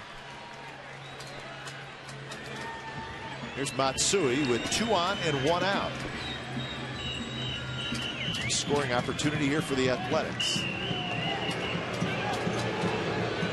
Now, I don't know what Bob McClure said to him when he went out, the veteran pitching coach, but one thing Duffy still is thinking about down the base runners. He's had a chance now. If he does not pay attention to Coco at second, it could be a double steal, and all of a sudden the A's could have 2 in scoring position. There's Bob McClure, a good man to work with his young pitching staff.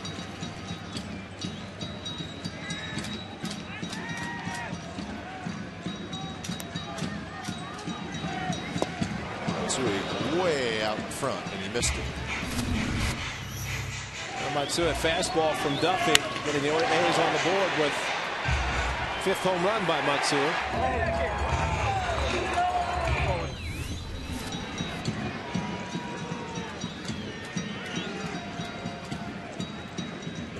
Look at the space that this third baseman Socrates has to get to if Crisp decides to run. The left-handed hitter, you think he may not do it.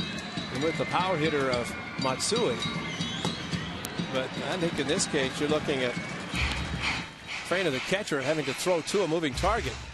Now, granted, the shortstop is trying to hold Crisp close, but still this distant here. So if it runs, that's a throw catcher has to make. Sometimes it's a reluctant throw just because if you make the bad throw, ball's in the left field. You know, Coco lets him run. It's just got to be very tempting for him to take off. Pickoff as Escobar sneaks in that time.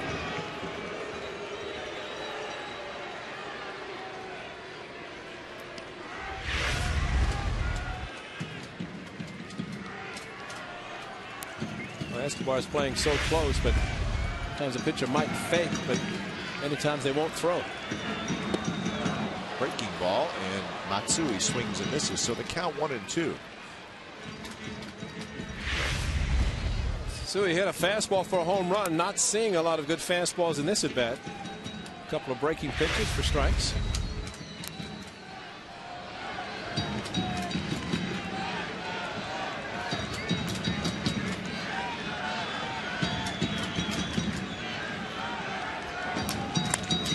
This one looped down the left field line, but it's going to drop foul.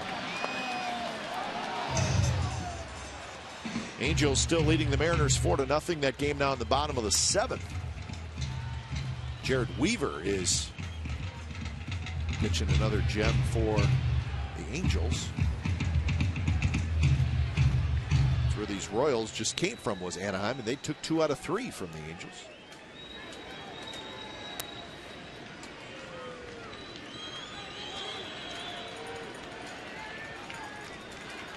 Great speed on the bases with Crisp and Pennington. Curveball bounced. Hosmer has it to second for 1, and that's the only out the Royals will get. So 2 outs now. The runners at first and third. That's a very good play by Escobar, the shortstop, and Hosmer made a very good play, a strong throw to second base, but it meant shortstop was going to have to throw to Duffy, the pitcher covering the bag. And we saw Cliff Pennington earlier, a couple of weeks ago, try to do that with Gil Gonzalez, and it didn't work out. It's a very tough play, and it's a case of getting the second out, saying, I'd rather have first and third, not have a run score on an errant throw. Pretty smart by the young shortstop. So Willingham will try to come through with a 2-out hit. Willingham struggling. He's got 4 hits in his last 31 at bats. Tonight, a fly ball to right field and a strikeout.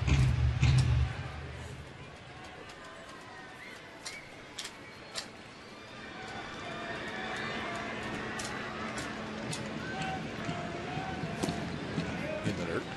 So Willingham has done a nice job driving in runs this year. He's got 41. That's a pretty good total. Batting average now down to 233.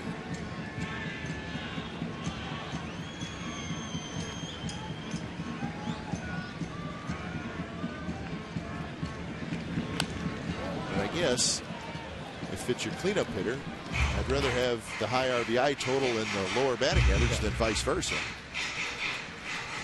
Yeah, you don't necessarily want a singles hitter hitting 4th. You'd rather have the possibility, in this case, a 3-run home run to give yourself a lead.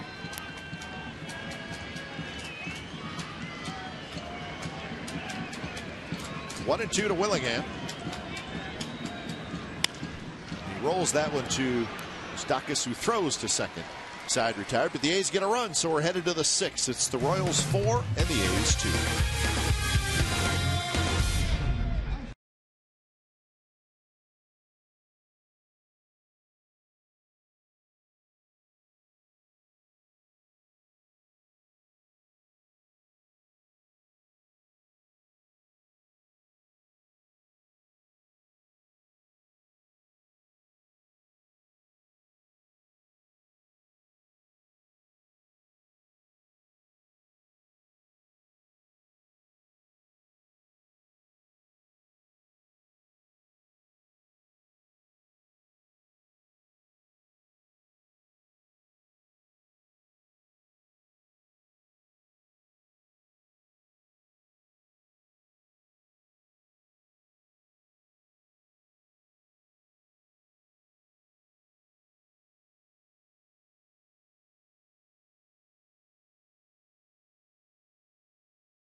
July the 2nd, as the A's face the Diamondbacks, come enjoy the patriotic fireworks show from the outfield grass after the game.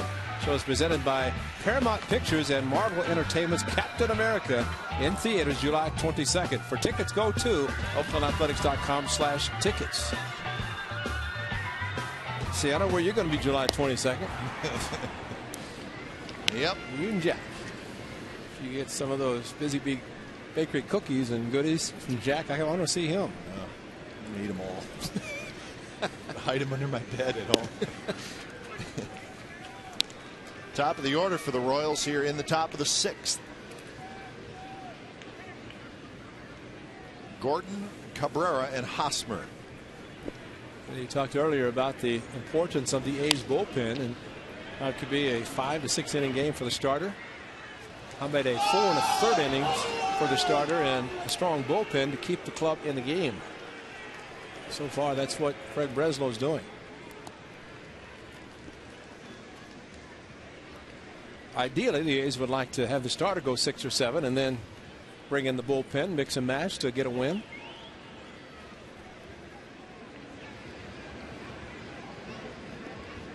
Gordon is 0 for 3 out of that leadoff spot. He's grounded out, flied out twice to center field.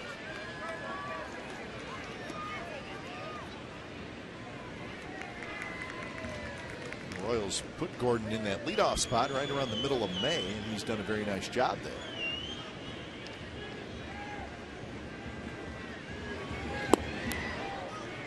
Lays off the slider. Everybody okay down there? Oh, Michael Zagaris, you got to pay attention. Everybody all right? Z-Man. Got 37 cameras and not one could help it. Little broken bat looper to left field, and that's going to be a leadoff hit for Gordon. Hit number 5 for the Royals. And the first for Gordon. Now batting, number 53. Well, off the end of the bat, a pretty good slider from Breslow out of the strike zone, but Gordon able to make contact. A couple of strikes, flared out to left field.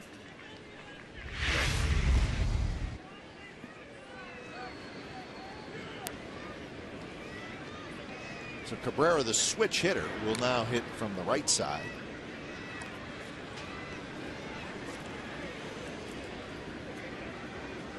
Cabrera 0 for 2 in the game. He did walk in the 3rd inning.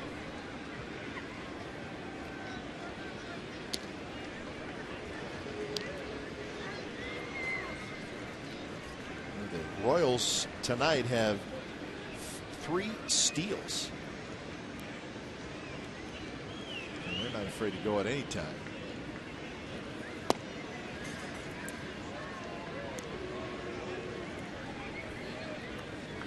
Cabrera, a long look down at the third base coach Eddie Rodriguez for Kansas City.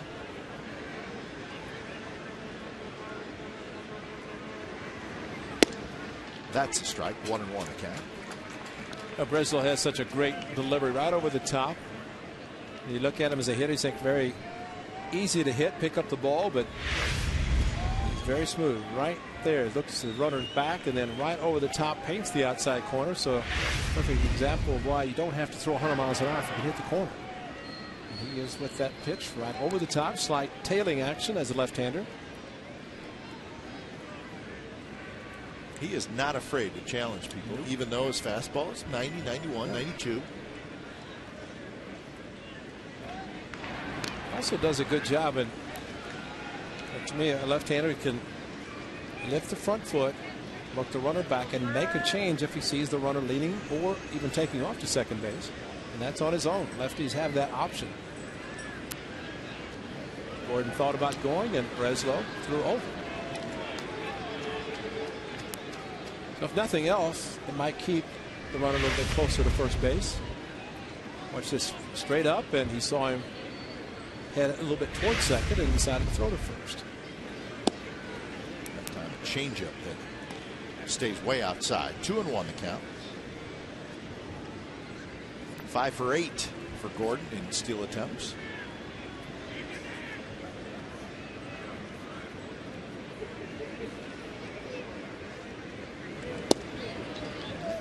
so now it's 3-1. Didn't miss by a lot. Bill Wilkie did not like it.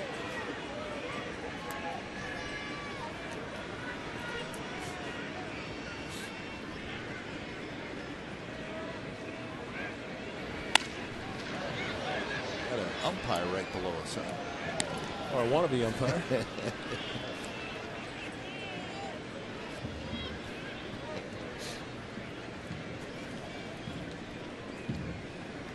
Pretty good chance Gordon will be running now on the 3-2 count. Just a question of whether he takes off first move or he waits until the pitch is thrown. Normally that is the case. Not so much a steal, but try to stay out of a double play. He does run late, and the pitch is fouled to the screen. What managers will say, you're going to run, but I don't want you to run to steal a base. You're running to try to stay out of a double play. So really, the jump is meaningless. Right. Instead of a hit and run, it's more of a run and hit. He goes again, and another foul ball. Cabrera may have helped Breslow there. The pitch was down.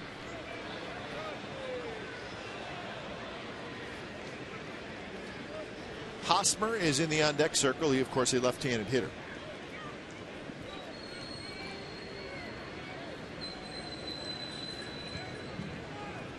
Trevor Cahill tonight just 4 1/3.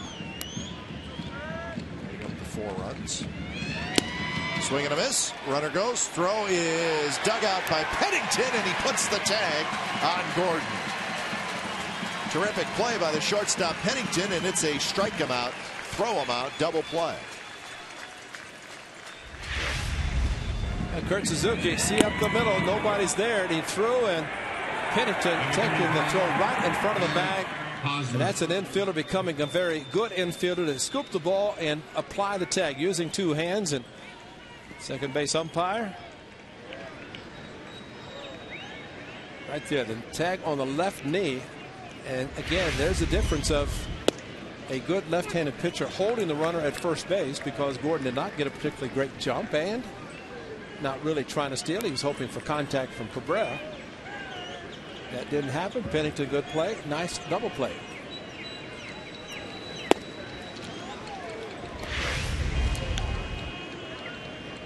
Great play by Cliff Pennington on the short hop. And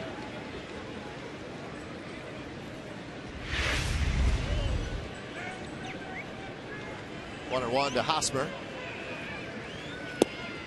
Chases a good slider. 1-2.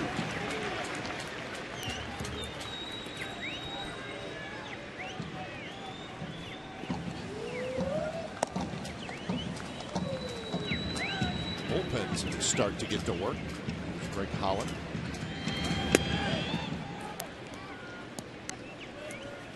KCA had the Royals for 8 relievers. Here, they have 3 extra position players. In Kansas City, all those relievers were rookies. Doing a very good job. It's a bouncer, just foul.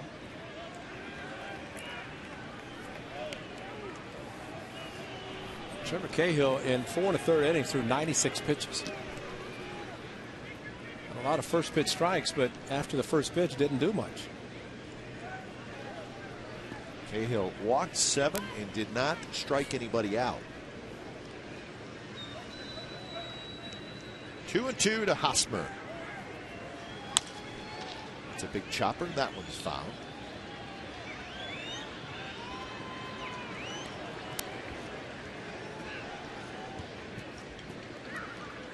Breslow getting a good workout tonight. He came in and did a nice job in the 5th. He got the final 2 outs with the bases loaded. So he kept the Royals off the board when he had the bases loaded and 1 out. Another foul ball.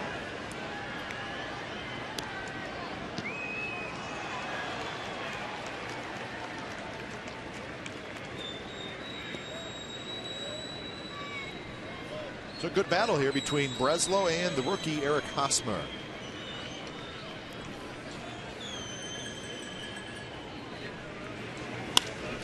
Up the middle, Pennington cannot quite get it, and Hosmer kind of reached for it but hit it hard into center field.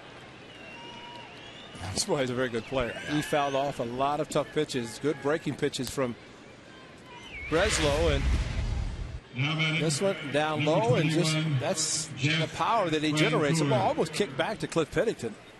Hit the top of the mound.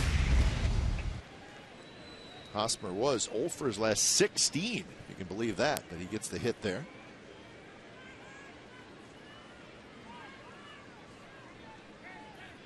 So here's Francoeur with 2 outs. Francoeur, a couple of walks, a couple of runs scored. He has stolen 2 bases tonight. He also popped out to the second baseman, so 0 for 1.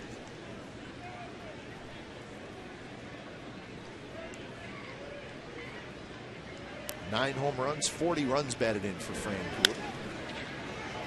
Good pitch as Breslow jams it. Barton has it. Side retired, couple of hits, but nothing else for the Royals. And we are headed to the bottom of the 6th, 4-2 Kansas City.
Coors Light Freeze Cam is brought to you by Frost Brewed Coors Light, the world's most refreshing beer. Servicemen enjoying the ball game? Why not, huh? Absolutely. Good to see that. They deserve it. Should be here every game. Front row. 4-2 Royals lead, bottom of the 6th inning. Duffy back to work, and he throws the first pitch just a bit low to Connor Jackson. It'll be Jackson, Sizemore, and Suzuki. Couple of walks, couple of strikeouts for Duffy. And this one's drilled left field pretty deep. Gordon's back, but he's got room at the track, and that will be out, number 1. Celebrate summer with the A's 12th annual Mug Root Beer Float Day on Thursday, June 30th. Join us as A's players and coaches, local celebrities, and radio and television personalities serve Mug Root Beer floats. Admission is free with a game ticket, and all proceeds benefit the Juvenile Diabetes Research Foundation. Gates open early at 10:35 a.m. For more information and tickets, go to oaklandathletics.com. And you're so lucky if you see Shooty Babbitt serving root beer floats. Did you say lucky or unlucky? Well, you'd be lucky if he's wearing the right shirt. One with sleeves? Otherwise, we'll probably get a photograph, right? And we will show it right here on Comcast Sportsnet California. So, Shooty, Newt Rockney, that speech. 2-1 to Scott Sizemore, who has singled and walked. So Sizemore's been on base twice. Well, maybe they'll soften the ice cream so Shooty doesn't have to show off his guns to dip down in the hard ice cream. That would be my one request. Soften the ice cream. Yeah, I agree. For us scoopers.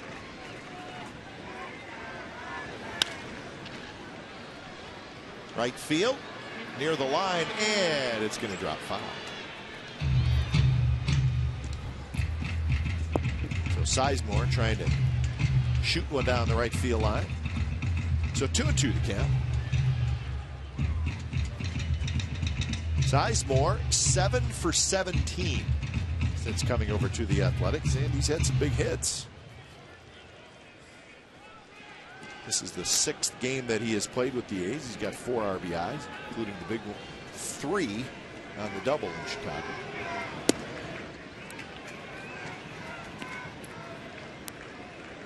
And getting a chance to play. Show the A's what he's got.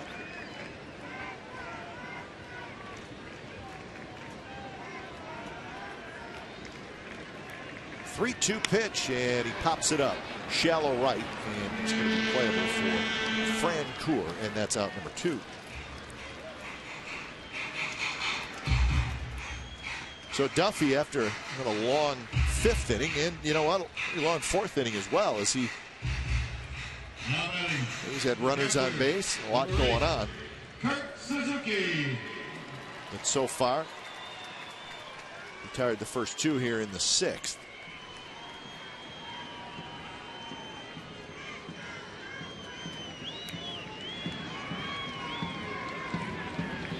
Suzuki takes a fastball on the inside corner.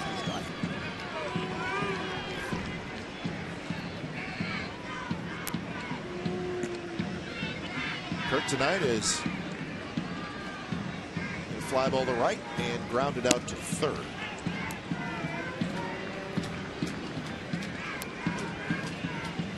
Kurt 0 for his last 10, trying to get rolling.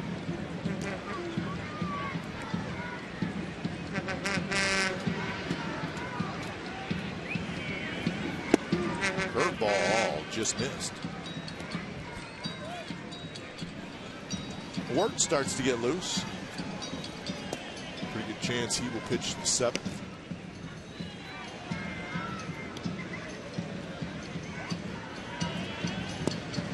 Another breaking ball, missed again. Trainer going to a lot of breaking pitches. The back door, he threw one to Sizemore, 3-2 that he popped up to right field. So he may be seeing a decline of velocity to the fastball, the left-hander, and going more to the off-speed pitches. Trainer racing over, and so is Hosmer, and Trainer dropped it, popped right out of his glove.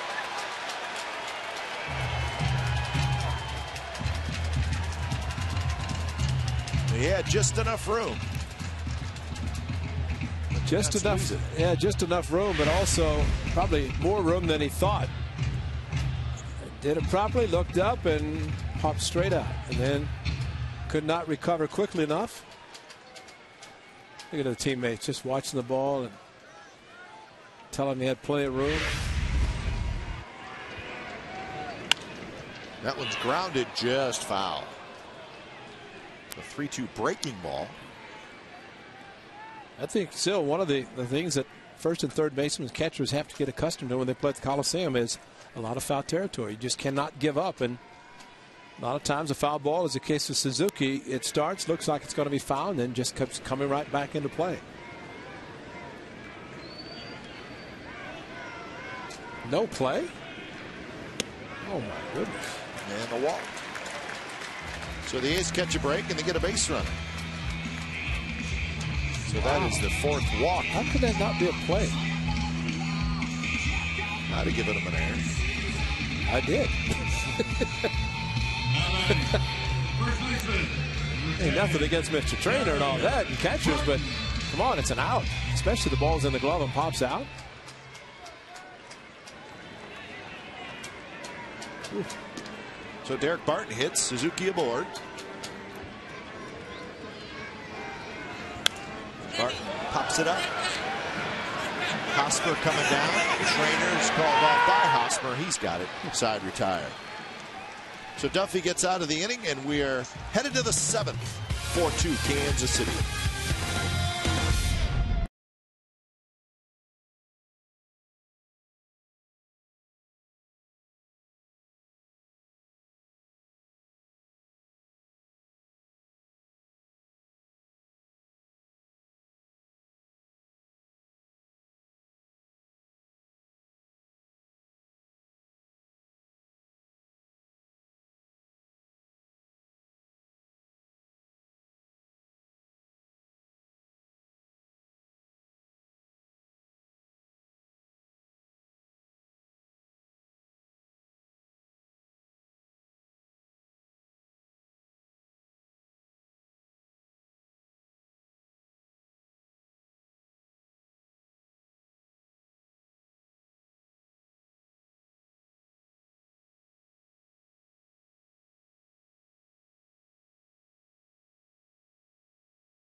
Eric Hosmer and Brian Pena homered against the Rangers for a 5-run 14th inning as the Royals won 12-7 in Arlington. In doing so, the Royals became the first team in Major League history to enjoy an inning of 3 or more homers in the 14th inning or later of a game. Well, whatever it is, if it's never been done before in Major League history, it's got to be pretty good. So 3 homers in the 14th inning. That's not a walk-off either. No, it's not a walk. So when it's time for a change, think Speedy Oil Change and Tune-Up, your oil change, tune-up, and smog experts, as Wirtz comes in, and Breslow does a nice job. Throws a lot of pitches, but an inning and 2/3 does not give up any runs. So Wirtz here in the 7th. And the A's need to keep this right here at 4-2. First pitch to Butler. Jammed, and he grounds it to Weeks. 1 pitch, 1 out for Wirtz. Time now for the Ford right choice, and if you want a great double play, how about this? A strike him out, throw him out, fastball, strikeout, foul tip, ball scooped by Cliff Pennington at second base. A very nice play at second by Cliff Pennington. Used 2 hands, scooped the ball, tagged out, so a caught stealing. So a double play, a little bit unconventional type double play, but nonetheless, it was a very good one. Wirtz now faces Moustakas. Speaking of double plays, and congratulations to former A's pitcher who was traded for David DeJesus, Vin Mazzaro. Yeah, he pitched good. He pitched 7 innings of shutout baseball against the Angels, and 5 double plays turned with Vinny pitching. Started by Escobar, the shortstop, so good to see Vin Mazzaro pitching well.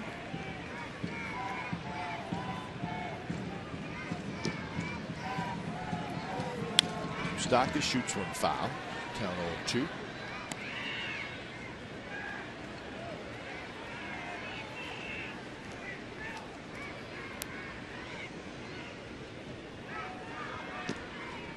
Moustakas, a sacrifice bunt, single and a run scored, and a walk. And he swings and misses the ball. She got a piece of it as the ball pops out of Suzuki's glove. So Moustakas just staying alive.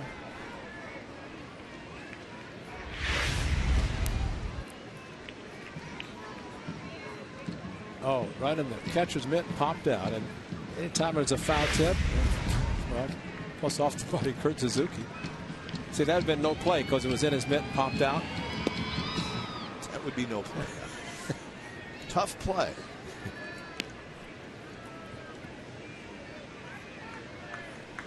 Matt Trainer, right-handed hitter, waiting in the on-deck circle.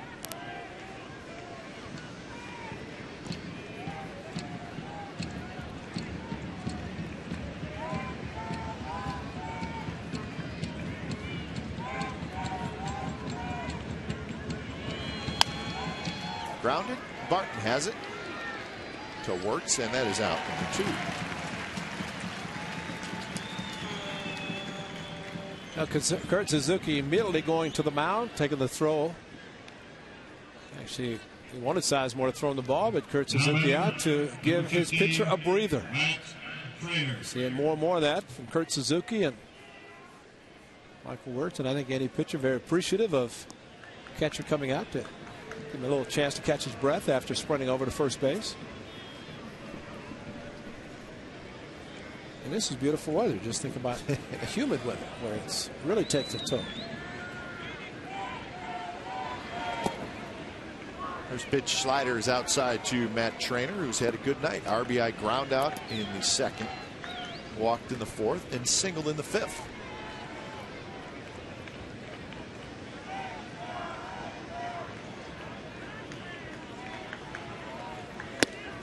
And now 2-0. The Yankees beat the Rangers 12-4 tonight. Sabathia over Ogando. Yankees had 6 hits and 6 runs in the 2nd inning against Ogando, so he got knocked out. Granderson, another home run. He got 21. But Derek Jeter got placed on the disabled list before the game. He's got the calf muscle that he strained the other night.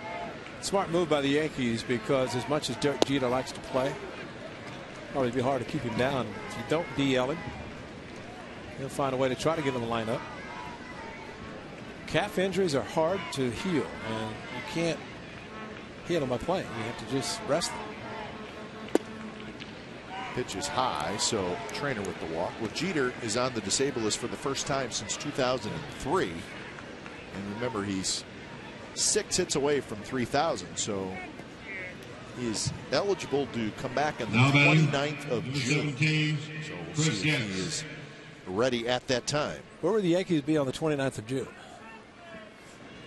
Probably home. Yes. 3-game series versus Milwaukee. Who? Milwaukee. Milwaukee. Tampa Bay shut out Boston 4-0. James Shields with a complete game shutout. He's pitched very well this year.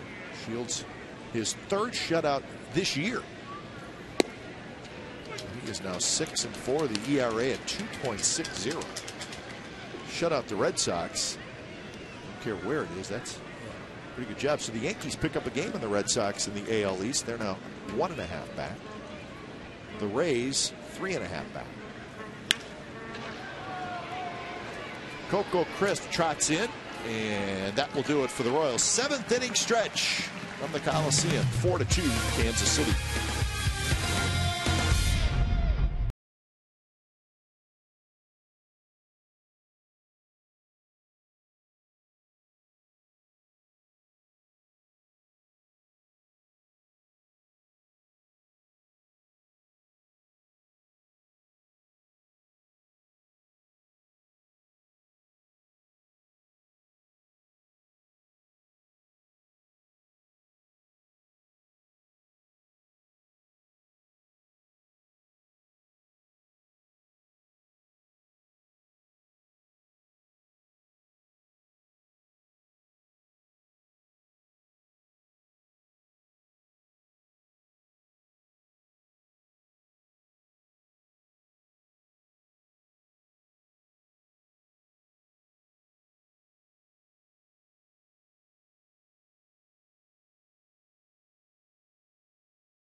Trailing 4-2. And when it's time for a change, think Speedy Oil Change and Tune-Up, your oil change, tune-up, and smog experts. Greg Holland comes in. So Holland, very good numbers in a small amount of time, just 9 games, but 17 strikeouts in 12 2/3 innings.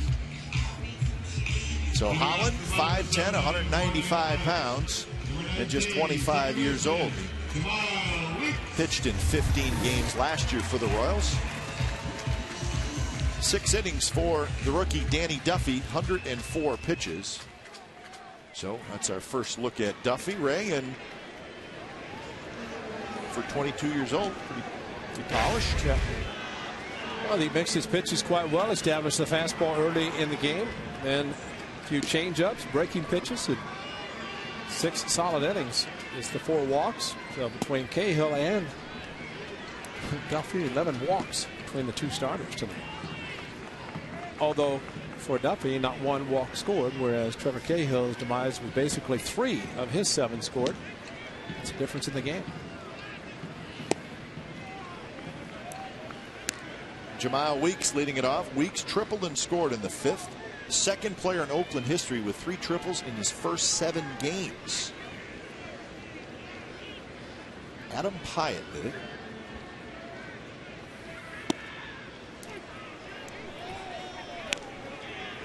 So 2-1 to Weeks. He'll be followed by Crisp and Pennington.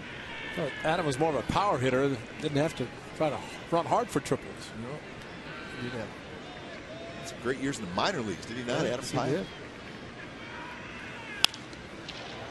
Hit hard on the ground to Getz, and he will throw out Weeks. So that's 1 out here in the bottom of the 7th. Visit the Chevy Ride and Drive event in Parking Lot A before this Saturday's game. That's June 18th and Sunday, June 19th against the Giants. Games to test, drive a new Chevy. Wow. You get an A's rally cap and a ticket to a future game just for taking a test drive. What if they put up those cones in the parking lot? You could take a speed drive in those new Chevys. Give me a hot Chevy. Maybe a Corvette or something. Get out there before the parking lot opens, though. You'd be fun to watch in a Corvette. Think so? Leadfoot Fossey. I've seen you fly by me on 680 coming to the ballpark. Oh, yeah. Come on. All the time. There he goes. There goes old Leadfoot. Should be a fun weekend event here at the what is it? O.co Coliseum. You're the best. O.co. Yeah. That is perfect. O.co. I like it. Is that outside or inside? Right up there. It's also outside, Yep. too. Yep. What do you mean right up there? Oh, up on top. O.co. They must be putting one up the top of the right field, too. Just not finished yet. They will. 1-1 to Coco Crisp trying to get aboard. Big chopper. And Getz throws. Coco almost beat it out. It was bang bang, and Getz's throw was a little wide. Luckily, Hosmer's 6'4". Getz took a little bit too much time. Now batting shortstop. Hosmer had to reach back, keep his foot on the bag. Pennington. That's the smoothness of Eric Hosmer, though. He does not panic and helps his pitcher and his second baseman. Routine ground ball, and it's a close play. That says a lot. Hustling Coco Crisp. So 2 outs. Here's Pennington. Takes a strike.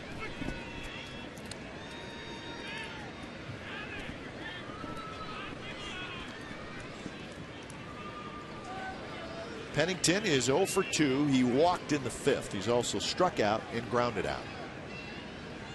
That one way inside. Joy Devine starts to loosen up for the A's.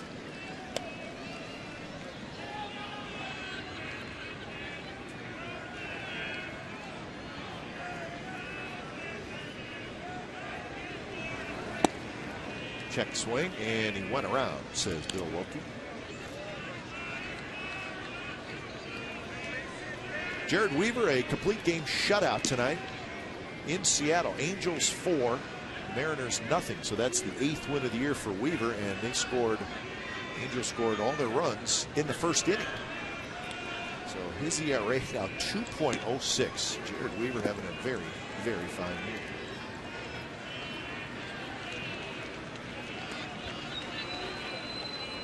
So the Angels will pick up a game in the standings. So they are now 3.5 back, and Seattle with the loss remains 2 back. Angels still 3 under 500. That is the division. 4 over are the Rangers. It could be a division that's a 500 wins it. Pennington swings and misses, and A's 3 up, 3 down in the bottom of the 7th.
California is brought to you by Cache Creek Casino Resort.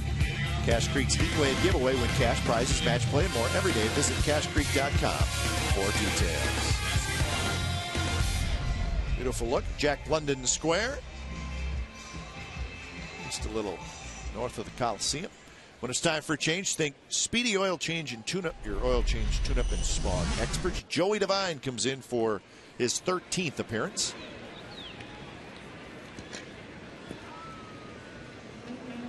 No wins, a loss. Good ERA of 1.54. So Devine will face the 9th place hitter, Alcides Escobar, and then the top of the order, Gordon and Cabrera.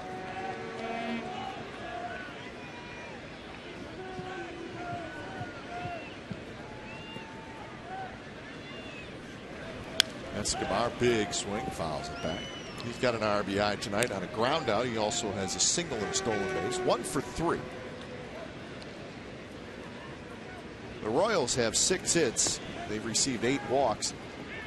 Their problem tonight is they have stranded 10 in 7 innings, and that's a lot. They went down in order in the very first inning. Since then, they have had base runners kind of all over the place. Every day, every inning.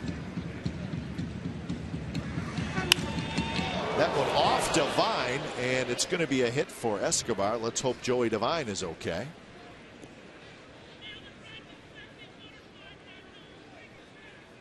That's hit number 7 for the Royals. Check on their pitcher. Let's see where it got him. A hanging slider. Ooh, right hip. Yep. I hope not his right elbow. Well, if it hit his hip, it came close to his elbow. Exactly, because his elbow was down by his side. Nice to see smiles. He said he's all right. Bob Melvin smiling, and home plate umpire Bill Welke. I don't know if Walt Horn believes him or not.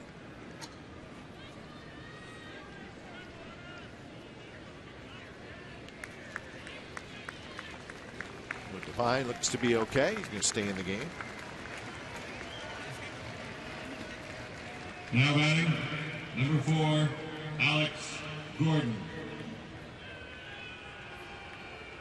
So he's going to face the top of the order in Alex Gordon.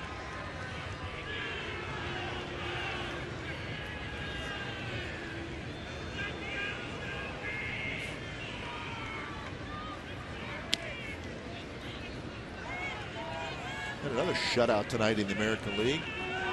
Justin Verlander. Tigers 4, Indians nothing. Verlander had a no-hitter into the 8th inning. But he was 5 outs away from another no-hitter. Gave up a hit to Orlando Cabrera. So the Tigers win, and they beat the Indians, the team that they're tied with. So Detroit takes over first place in the AL Central. They have been playing very, very well. Fly ball right field. Jackson drifting back. Now he's under it, and he makes the catch. Escobar tags. He's going to try for second, and he is going to make it. So Escobar, aggressive base running. A good base running also by Escobar, and Connor Jackson, the ball just kept carrying on him, and instead of being able to get properly underneath the ball to make a throw, it was a strong throw anyway, but kind of got back on his heels a little bit as the ball kept carrying, and Escobar back to the bag and tagging. And a very close play. Good throw by Connor Jackson, but just that little bit of being back on the heels, just enough. But flags aren't really blowing, but that ball just kept carrying. In the dirt to Cabrera.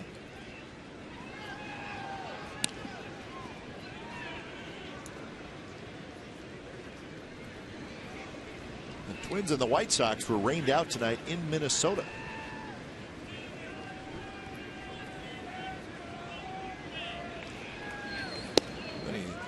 Such a difficult year for the Twins. See a note here, Justin Morneau back to the disabled list. What did he do this time? Oh, just said he wasn't feeling good. Which, come on, B.I., is that all you can give us? Pennington's going to go to third, and he is safe. and then he came off the bag, and he's still safe. Sizemore is going to argue twice. Yeah. But he got on his heels a little bit, did Sizemore, and maybe the initial tag he was off, but then when it came off the bag, there's no explanation for that. Let's take a look. Pennington, a good play. Let's see where Sizemore was. And then how could he miss that one? Let's see the better angle. He missed him. Well, he missed it both times because the pop-up slide. He was definitely out the first time. Yeah, the first time because when he went for the pop-up slide, his feet caught right there. They stuck in the mud. Yeah. But see the bad angle by the umpire, who fell down, by the way, as he was going to try to locate. But the tag, he's out right there. Plenty out. His foot still not on the bag yet. And then Sizemore showing. Now batting, number 35. Wow, E6. So it's an error on Pennington, huh? That's too bad. It's a good play initially to get the lead runner who made a mistake by running with the ball in front of him.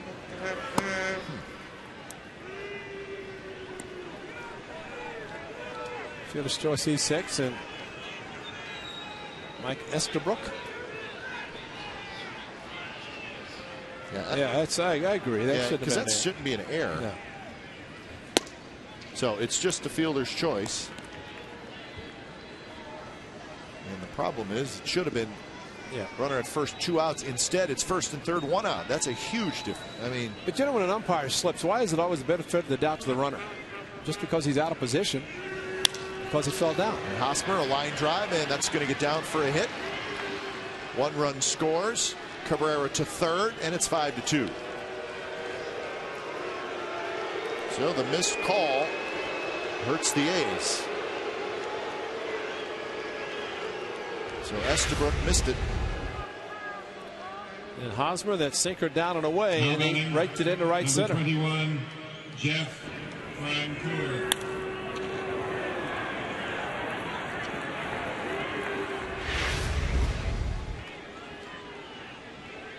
So here's Francoeur, first and third again, and still just 1 out, a run in.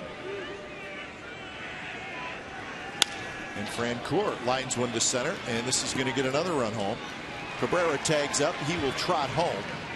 So Francoeur goes after the first pitch, gets the RBI, and it's 6-2.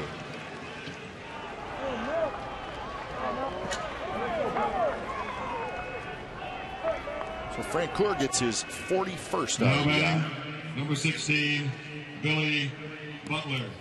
So a 2 spot for the Royals here in the top of the 8th.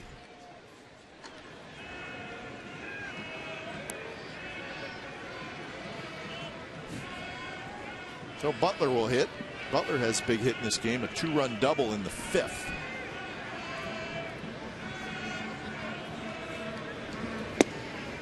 Fastball up and away.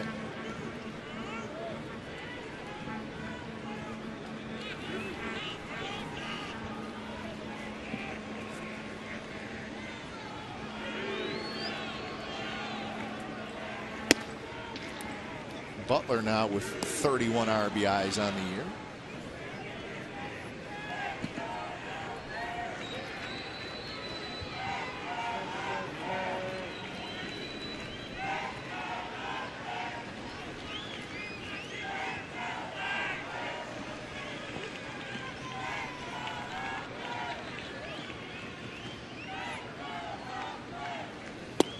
Good fastball there. Running in on Billy Butler. So 2-1 the count.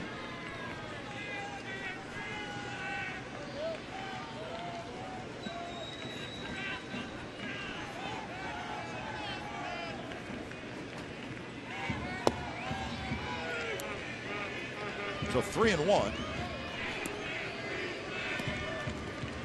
It's been Cahill, Breslow, Wirtz, and Devine.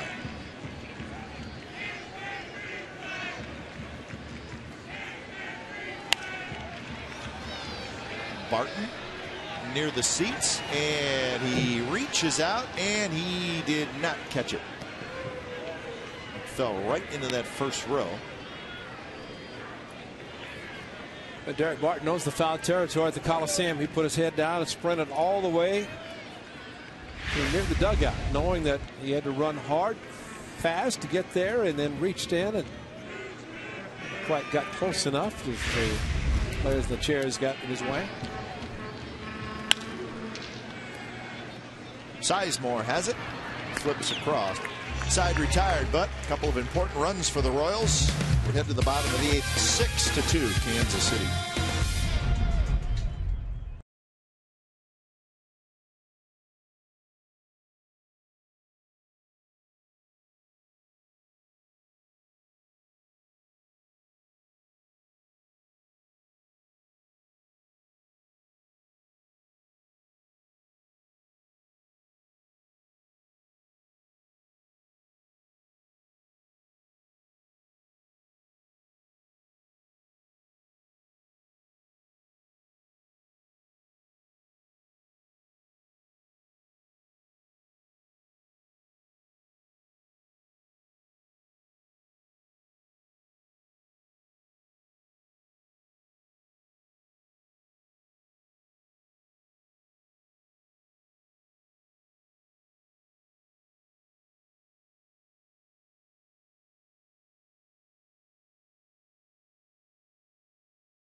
Here's our game summary brought to you by your local Toyota dealers.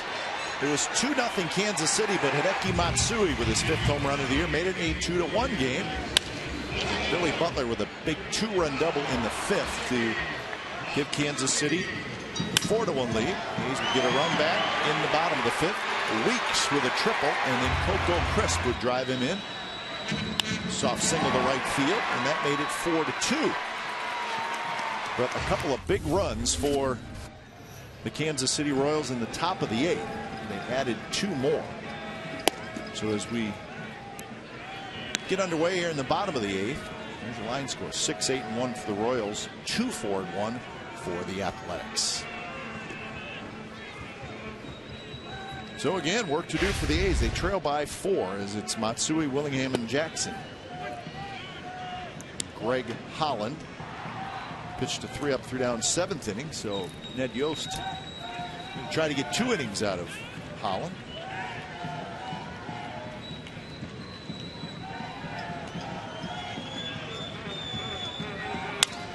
Matsui, shallow center, and it's going to fall for a base hit.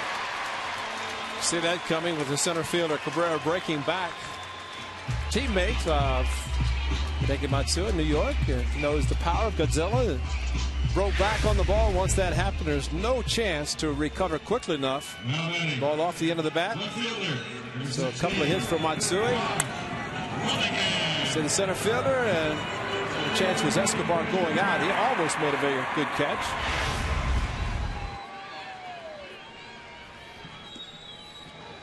So a start for the A's here in the bottom of the 8th with Matsui aboard. So he's got a couple of hits tonight. So Willingham hits. He does not have any hits. He's 0 for 3.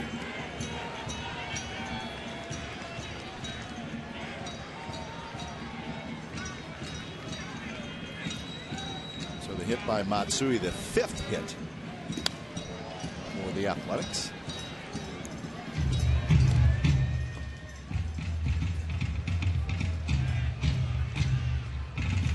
Connor Jackson waits in the on-deck circle.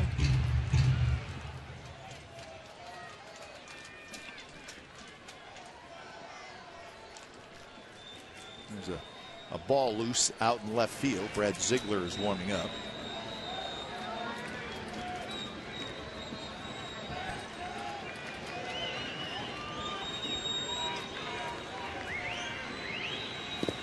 pitch. Big overhand curve from Holland.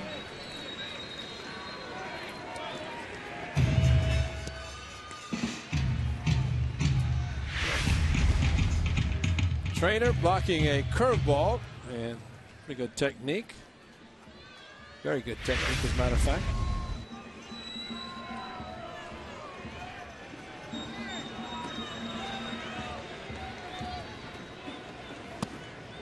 Willingham lays off that breaking ball again, so the count 2-2.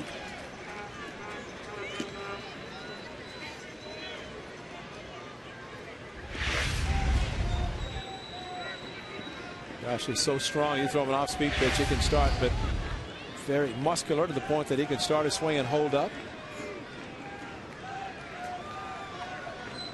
Always ready to hit a fastball, but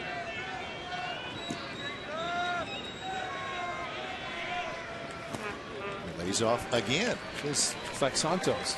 2 good fastballs and then 3 breaking pitches out of the strike zone. Now come back and throw him a fastball.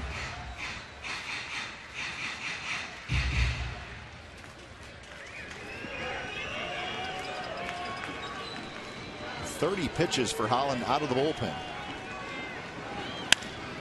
And that one bounced into left field, and it's a base hit. So back-to-back hits to start the bottom of the 8th. Well, sometimes you wonder when a pitcher has a good fastball, gets ahead, and flirts around with breaking pitches, can't get the swing, then comes right back with another fastball when the hitter's looking for it. And that's what Willingham did. A little bit out of the strike zone, maybe up in the zone, but got the fastball he's looking for and a solid base hit. So the A's need to string a bunch of hits together. Aaron Crow.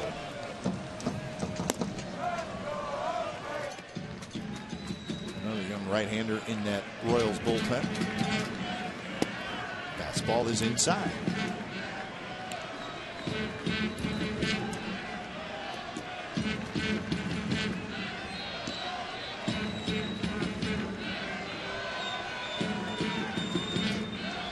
For 2 with a walk for Connor Jackson.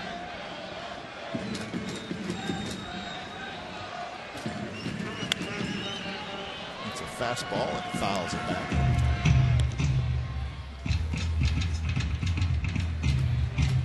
Everything's final in the American League.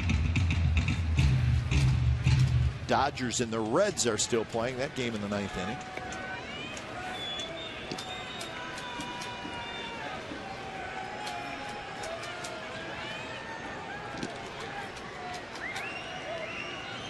(1-1-2) Jackson is lined, and it's going to be a double play. The ball was not caught in the air.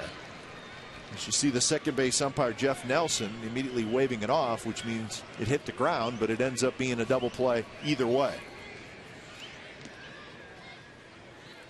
Willingham didn't run, and he thought the ball was in the air. He started, stopped, headed back to first base when the second base umpire said no play or no catch. So your basic 4-6-3 double play.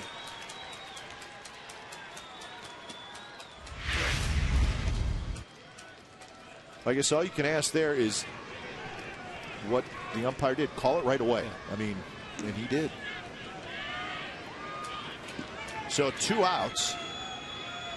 And here's Scott Sizemore. Fastball for a strike. So Matsui is now at third.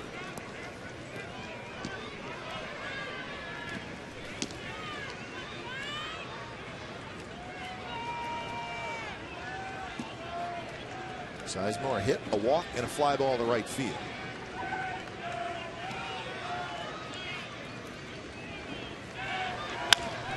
And on the ground, Moustakas falls down, then gets up and guns it across, and he beat it out. Run comes in to score. It's 6-3. Moustakas fielded it fine, but he just slipped.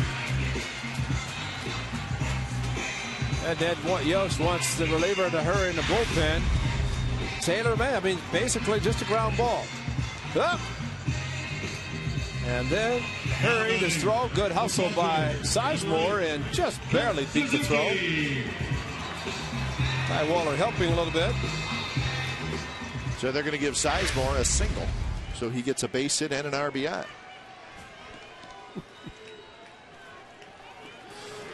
The dirt cannot cause a fumble, huh? Or a slippage. First pitch is a strike to Suzuki. Yeah, he's very close. It really could have gone either way. Hosmer reaching, stretching, bang, bang. Did his foot come off the bag? Maybe. As he tried to stretch out. Ty Waller playing umpire. Once Ty kept his feet, he could be the umpire. If he keeps his feet.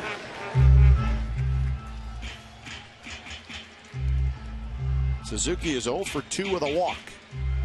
Balfour, Ziegler loosening up.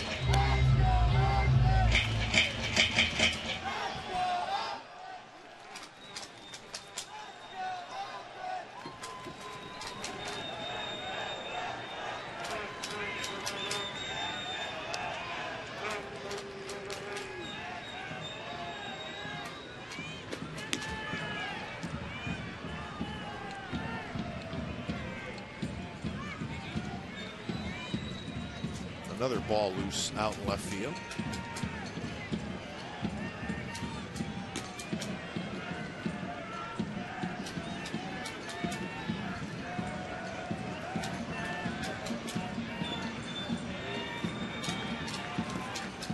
That's going to get a runner to second. Trainer thought about throwing, but Sizemore got a good lead, good secondary lead. So now the A's a chance to make it a 2-run game. Trainer went from great blocks to self-defense. Just throwing the glove down, backhand, trying to backhand the ball. And Sizemore, good job with the secondary lead.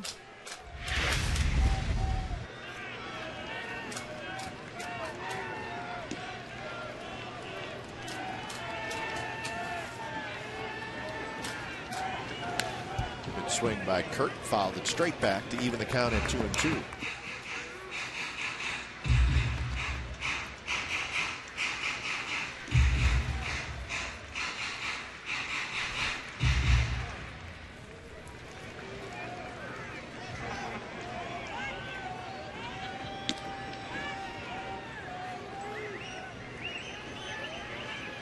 Long look in by Holland.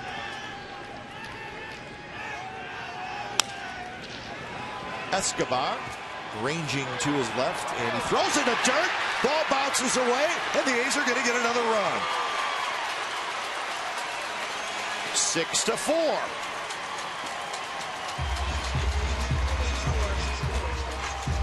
Escobar threw it low. Hosmer couldn't dig it out. Well, they made a very good play, good range to his left. Really should have stopped. And instead of throwing on the run, stopped and made a strong throw. Kurt Suzuki swinging at a pitch down low, and there's where he should have stopped. And look at the off-balance throw. Through a sinker, Hosmer tried to scoop the ball. And it was far enough away from him for Sizemore to score. So the A's, I think Escobar really had a very good grip. So when it's time for a change, think Speedy Oil Change and Tune-Up, your oil change tune-up and smog experts.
home of the most live sports.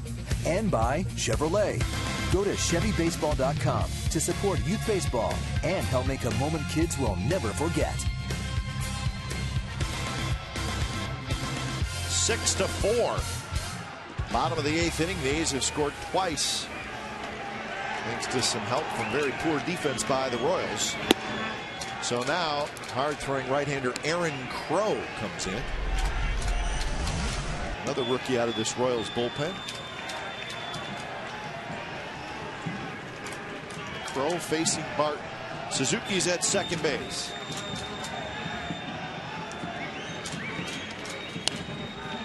Made a pair of really routine ground balls. And the Royals have not been able to make the play on either of them, and the A's have scored twice. And that's the frustrating thing for Ned Yost. He knows that his club will eventually play solid baseball and not make those unnecessary errors. He's trying to take advantage of them. They don't care. They'll take whatever they can get.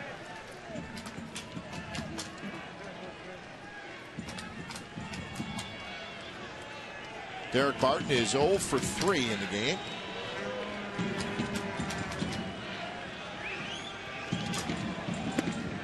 Breaking ball is high, 3-1.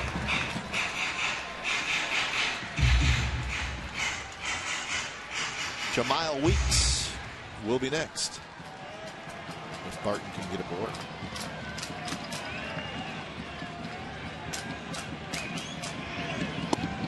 And that one is low. He walked it. So the inning continues.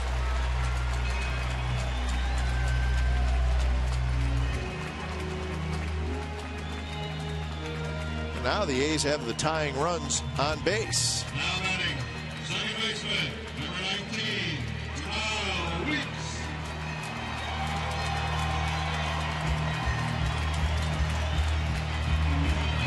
So here's Weeks.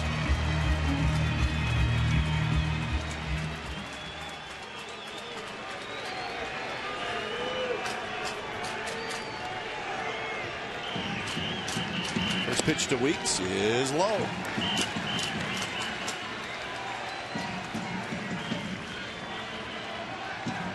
Bob Ford throwing by himself now in the A's bullpen. The Royals bullpen is empty.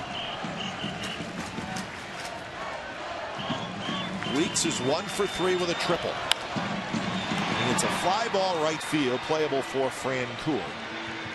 And that will do it. A's score twice with some help from the Royals defense. We're going to the 9th. Kansas City 6 and the A's 4.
Ninth inning from the Coliseum, 6-4 Royals. And we got a new pitcher for the A's, so when it's time for a change, think Speedy Oil Change and Tune-Up. Your oil change tune-up and smog experts. Grant Balfour comes in. So he is the 5th pitcher of the night for the A's. Cahill, Breslow, Wirtz, Devine. And now Balfour. He'll face Moustakas, Trainer, and Getz. Joakim Soria, the closer for the Royals, starts to get loose. Problem for the A's, they've allowed the Royals to add on. That's been the difference of the game, especially the 2 runs at the top of the 8th inning. After Joey Devine had a ball hit off his body someplace, stayed in the game.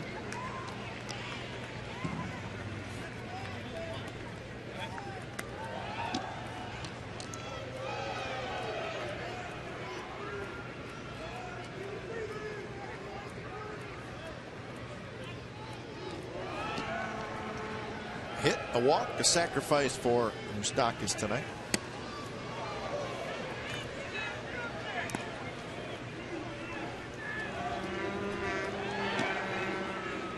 There's Soria, who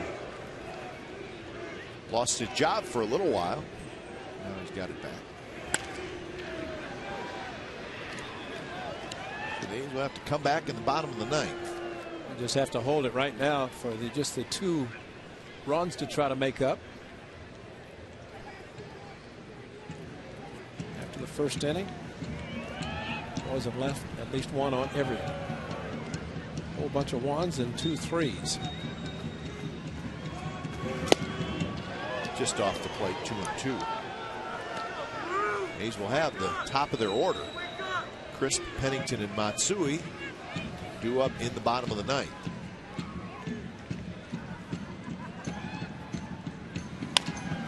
Bouncer over the mound. Weeks has it slide under his glove, and it goes past Pennington, so it's a leadoff hit. Spend your 4th of July watching the A's play the Mariners. 10,000 fans will receive a Stars and Stripes A's visor presented by Cache Creek Casino Resort. For tickets, go to oaklandathletics.com/tickets. That's not a visor.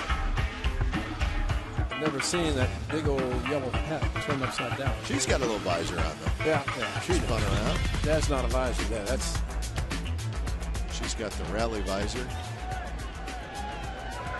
Green beads. Trainer to bunt and pops over the head of Kurt Suzuki. So this is free parking Tuesday, right? Yep. Tomorrow double play Wednesday. Yep. Thursday at 8. Hot dogs. You'll be out here getting a whole bunch. Yeah.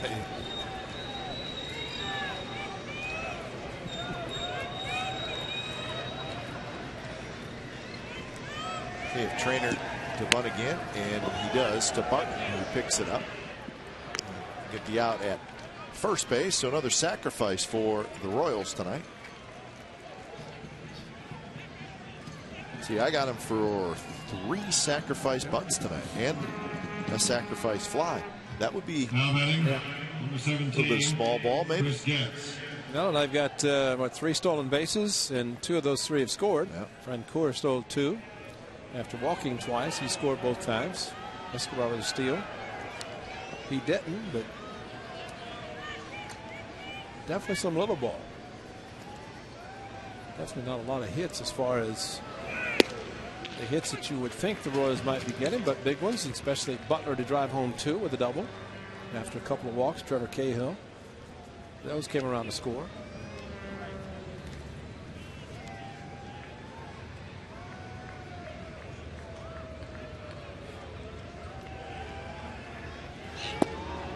Oh, Ray, it's really not a bad offensive team. I mean, statistically, as we said before, they're 5th in the league in runs scored, but you just look up and down their lineup. I mean, there's some pretty good hitters. And a lot of the young guys, of course.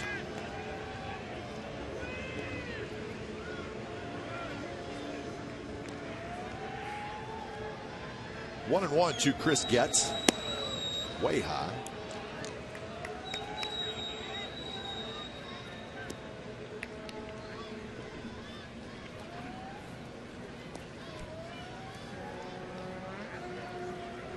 The game at Dodger Stadium is over. The Reds beat the Dodgers 3-2. Giants beat the Diamondbacks 6-5 to hold on to first place in the NL West.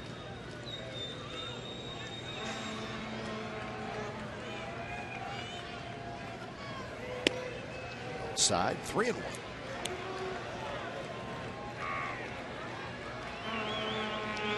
So Balfour does not look comfortable on the mound. Escobar waits in the on-deck circle. The 3-1 to Getz. And that's Loey Walker. Well, he does set up a double play, but Escobar runs well. So that is 9 walks issued by the A's tonight. Now batting, number 2, Alcides Escobar. So that'll bring up Escobar, the 9th place hitter.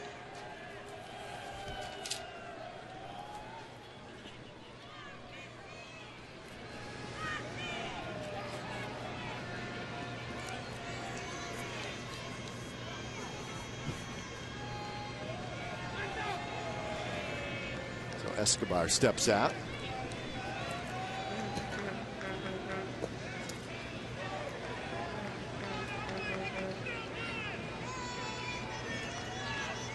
Escobar's had a very good night. He's 2 for 4 with a run scored and an RBI. And he takes low. Can't afford to give the Royals any more if you want to have a chance here tonight. Soria, has been shaky this year, but better late.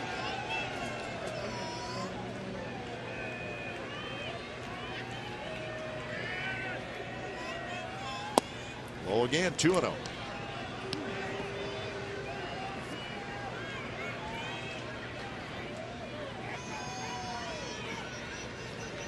Gordon will be next.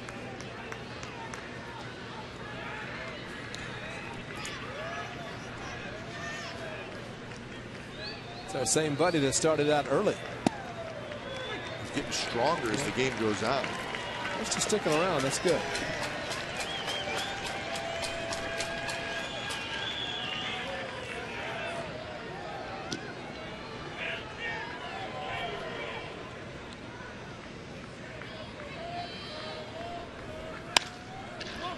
Hooper, right field line, and that's fair.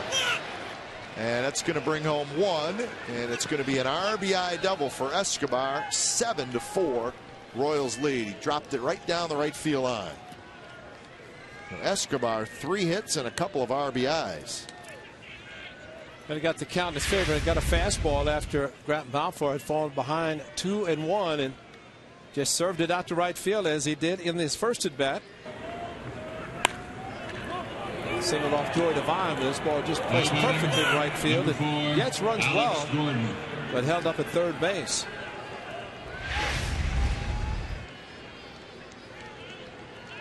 So 16 RBIs now for Escobar, and here's the top of the order. Gordon infield in. Gordon takes a fastball inside. Getz at third, Escobar at second.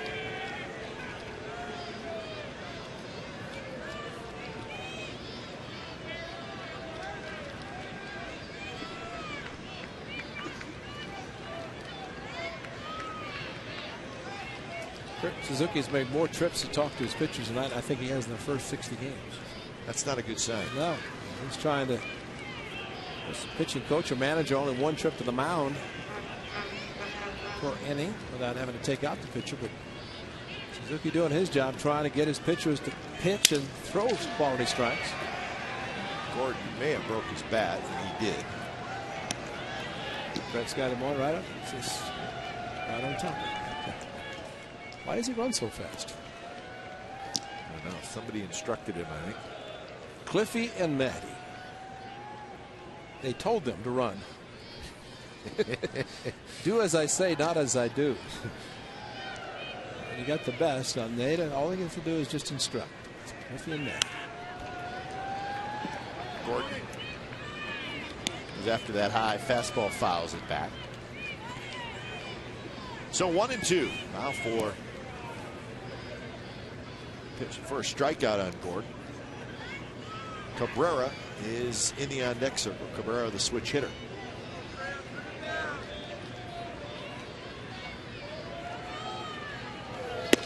Fastball outside.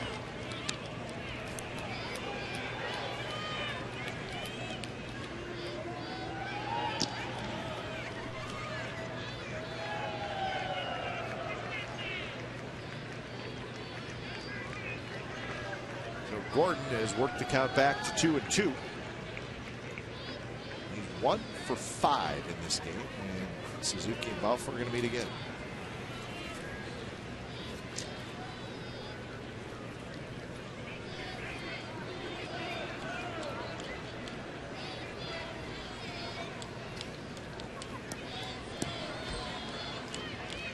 So the meeting is over.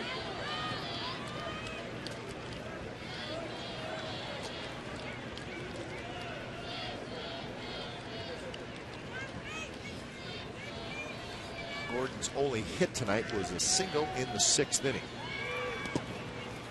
It's blocked by Suzuki. That one bounced way out in front of home plate.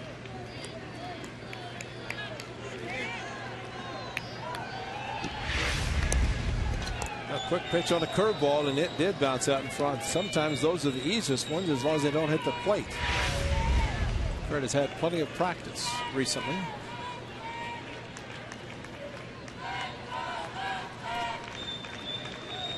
So a full count. And a broken bat liner into the glove of Barton, who makes a nice play. Not a whole lot of time to react playing in. Barton did and made a nice play. 2 outs. Had to reach back to his right. Gordon's bat was chopped off, saw it off, and nice play by Derek Barton, saving 2 runs. Even though he broke his bat, looked like it might have a chance. Derek went to his left and then had to reach back to his right. He thought the direction of the ball was going to be to his left.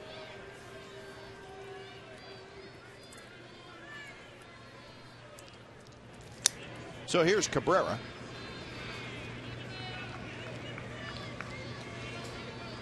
Cabrera does not have a hit tonight.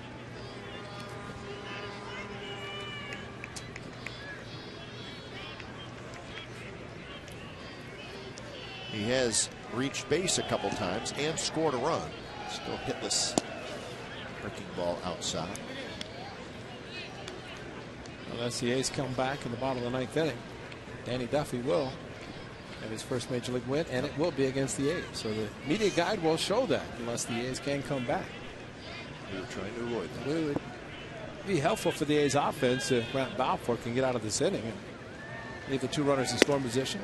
There's a fastball first strike. 24 pitches in the inning for Balfour. And he's still not out of it.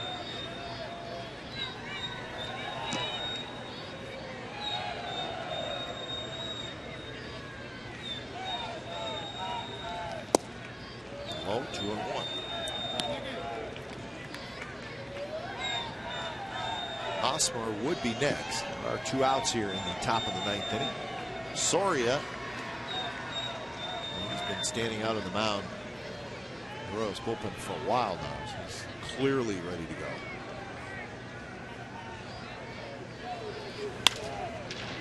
Left field toward the line. Willingham racing over, and on the run he makes a nice running catch. Willingham tracks it down.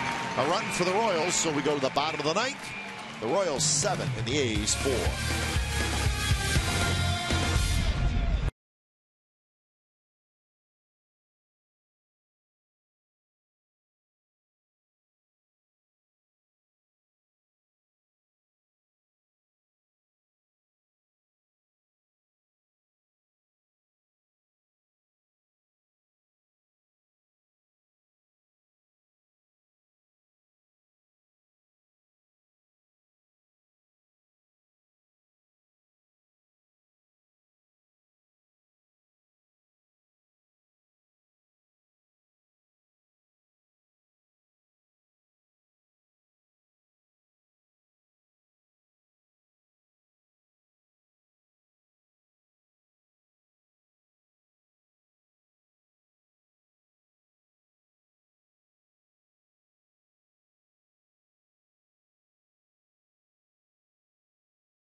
How about another triple for JW? And a ball to right center. Watch him run. And the ball hitting up against the wall. Jamal with the ball in front of him and popped up the hand clap in our Fremont Bank play of the game. Very exciting to see Jamal Weeks turn it on from home plate to third. It's an exciting play. Unfortunately, not a lot of them for the A's tonight. A lot of hits, but that one a good one. He ended up scoring 7-4 as Joaquin Soria comes on.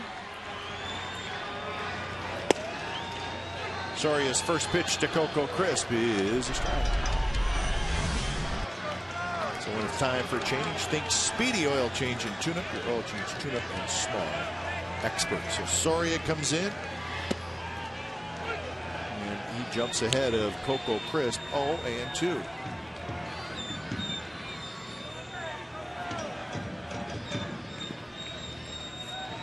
Chris Pennington and Matsui here in the ninth, and hopefully more. Soria, toward the end of May, had 3 blown saves in 1 week. And he actually passed out of the closer's role just for a little bit. He regained his form. Save on Thursday night and a save on Friday. But when he's on, he's very good. 2-2 pitch to Coco Crisp. It's just a bit high. Full count.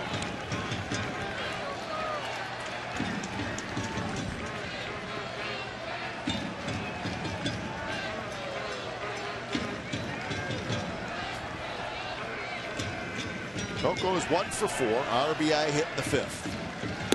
Swing and a miss with a fastball, and that's out number 1. Yes, Coco knew he was going to be challenged with a fastball, and Soria came in with a good one. And sometime when you know the fastball is coming, that pitch a little bit up, but Shortstop, number 2. a good one thrown by Soria, especially after falling behind 3-2 when he knew he was going to challenge him. So 1 out for Pennington.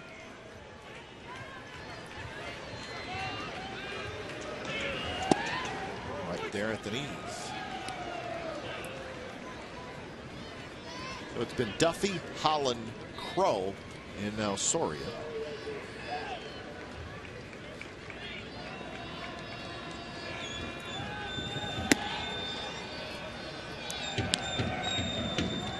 Oh, for 3 tonight for Cliff Pennington.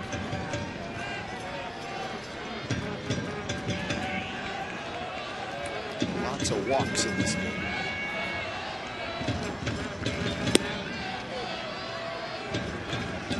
Matsui waits in the on-deck circle.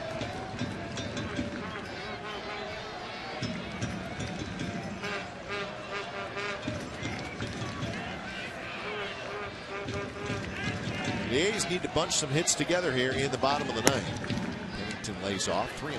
They got 7 hits in the game. They've stranded 8.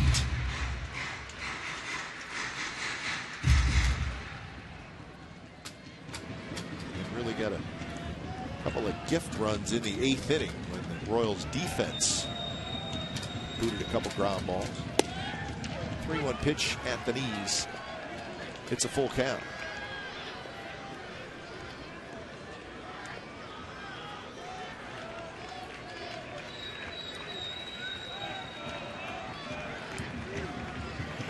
Outside, and the A's have a base runner here in the ninth. Well, join us tomorrow. The A's continue this 3-game series against the Royals. Josh Outman, Luke Hochaver. Coverage begins at 6:30 with A's pregame live. Complete A's coverage every night on Sportsnet Central and CSNCalifornia.com. The home of the A's is Comcast Sportsnet California. So Outman and Hochaver tomorrow in Game 2 of this series. And then it'll be a day game on Thursday. It'll be Gio Gonzalez and Jeff Francis, a couple of left-handers. That's the pitching matchups for the rest of this series. Matsui's had a good night, 2 for 4. Hit his 5th home run of the year in the 4th inning. He scored a couple runs. Home run came off the starter Danny Duffy. popped up. They'll come back. Trainer's coming back, and he reaches over the padding, and he made the catch. Very nice play by the catcher, Matt Trainer. Well, he realized he dropped a ball and was not charged with an error, so figured he's going to make a good play, and he did. The ball came back just enough, unfortunately. Matsui fouled it, and near the photographers, the camera, and he was tried to pull it back. Somebody tried. Dan Toma, one of our audio guys. Good job, Dan. Attaboy. Why is he backpedaling, though? He's got to go into it. The ball's, he could go after it. Well, I'd better not, because that's an area, it's not like it's in the stands. He might be asked to leave. Don't want to wreck the headset either. So 0-1 to Willingham. Willingham can get aboard. Connor Jackson would hit.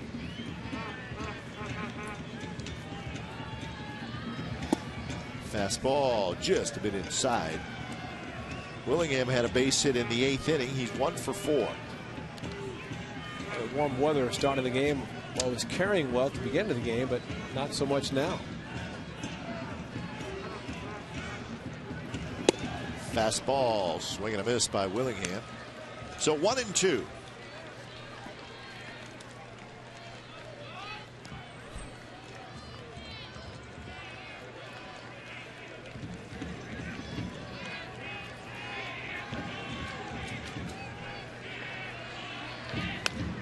Fastball, and Willingham fouls it straight back to stay alive. So Danny Duffy 1 out away from getting his first major league win. Joaquin Soria can finish it off. On the flip side, the struggles continue for Trevor Cahill. Cahill knocked out in the 5th inning tonight. 1-2 pitch. Hanger, and Willingham fouled it back.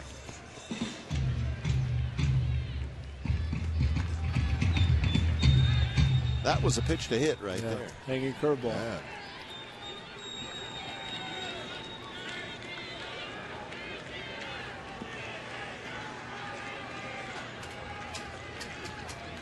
So another 1-2 to Willingham. Fastball right on the outside corner. Strike 3 called, and that's the ball game. Soria gets the save. Duffy gets his first major league win. Trevor Cahill takes the loss. Cahill now 6-5. So the A's have now lost 13 out of their last 14, and they are 28-40 on the year. So game 1.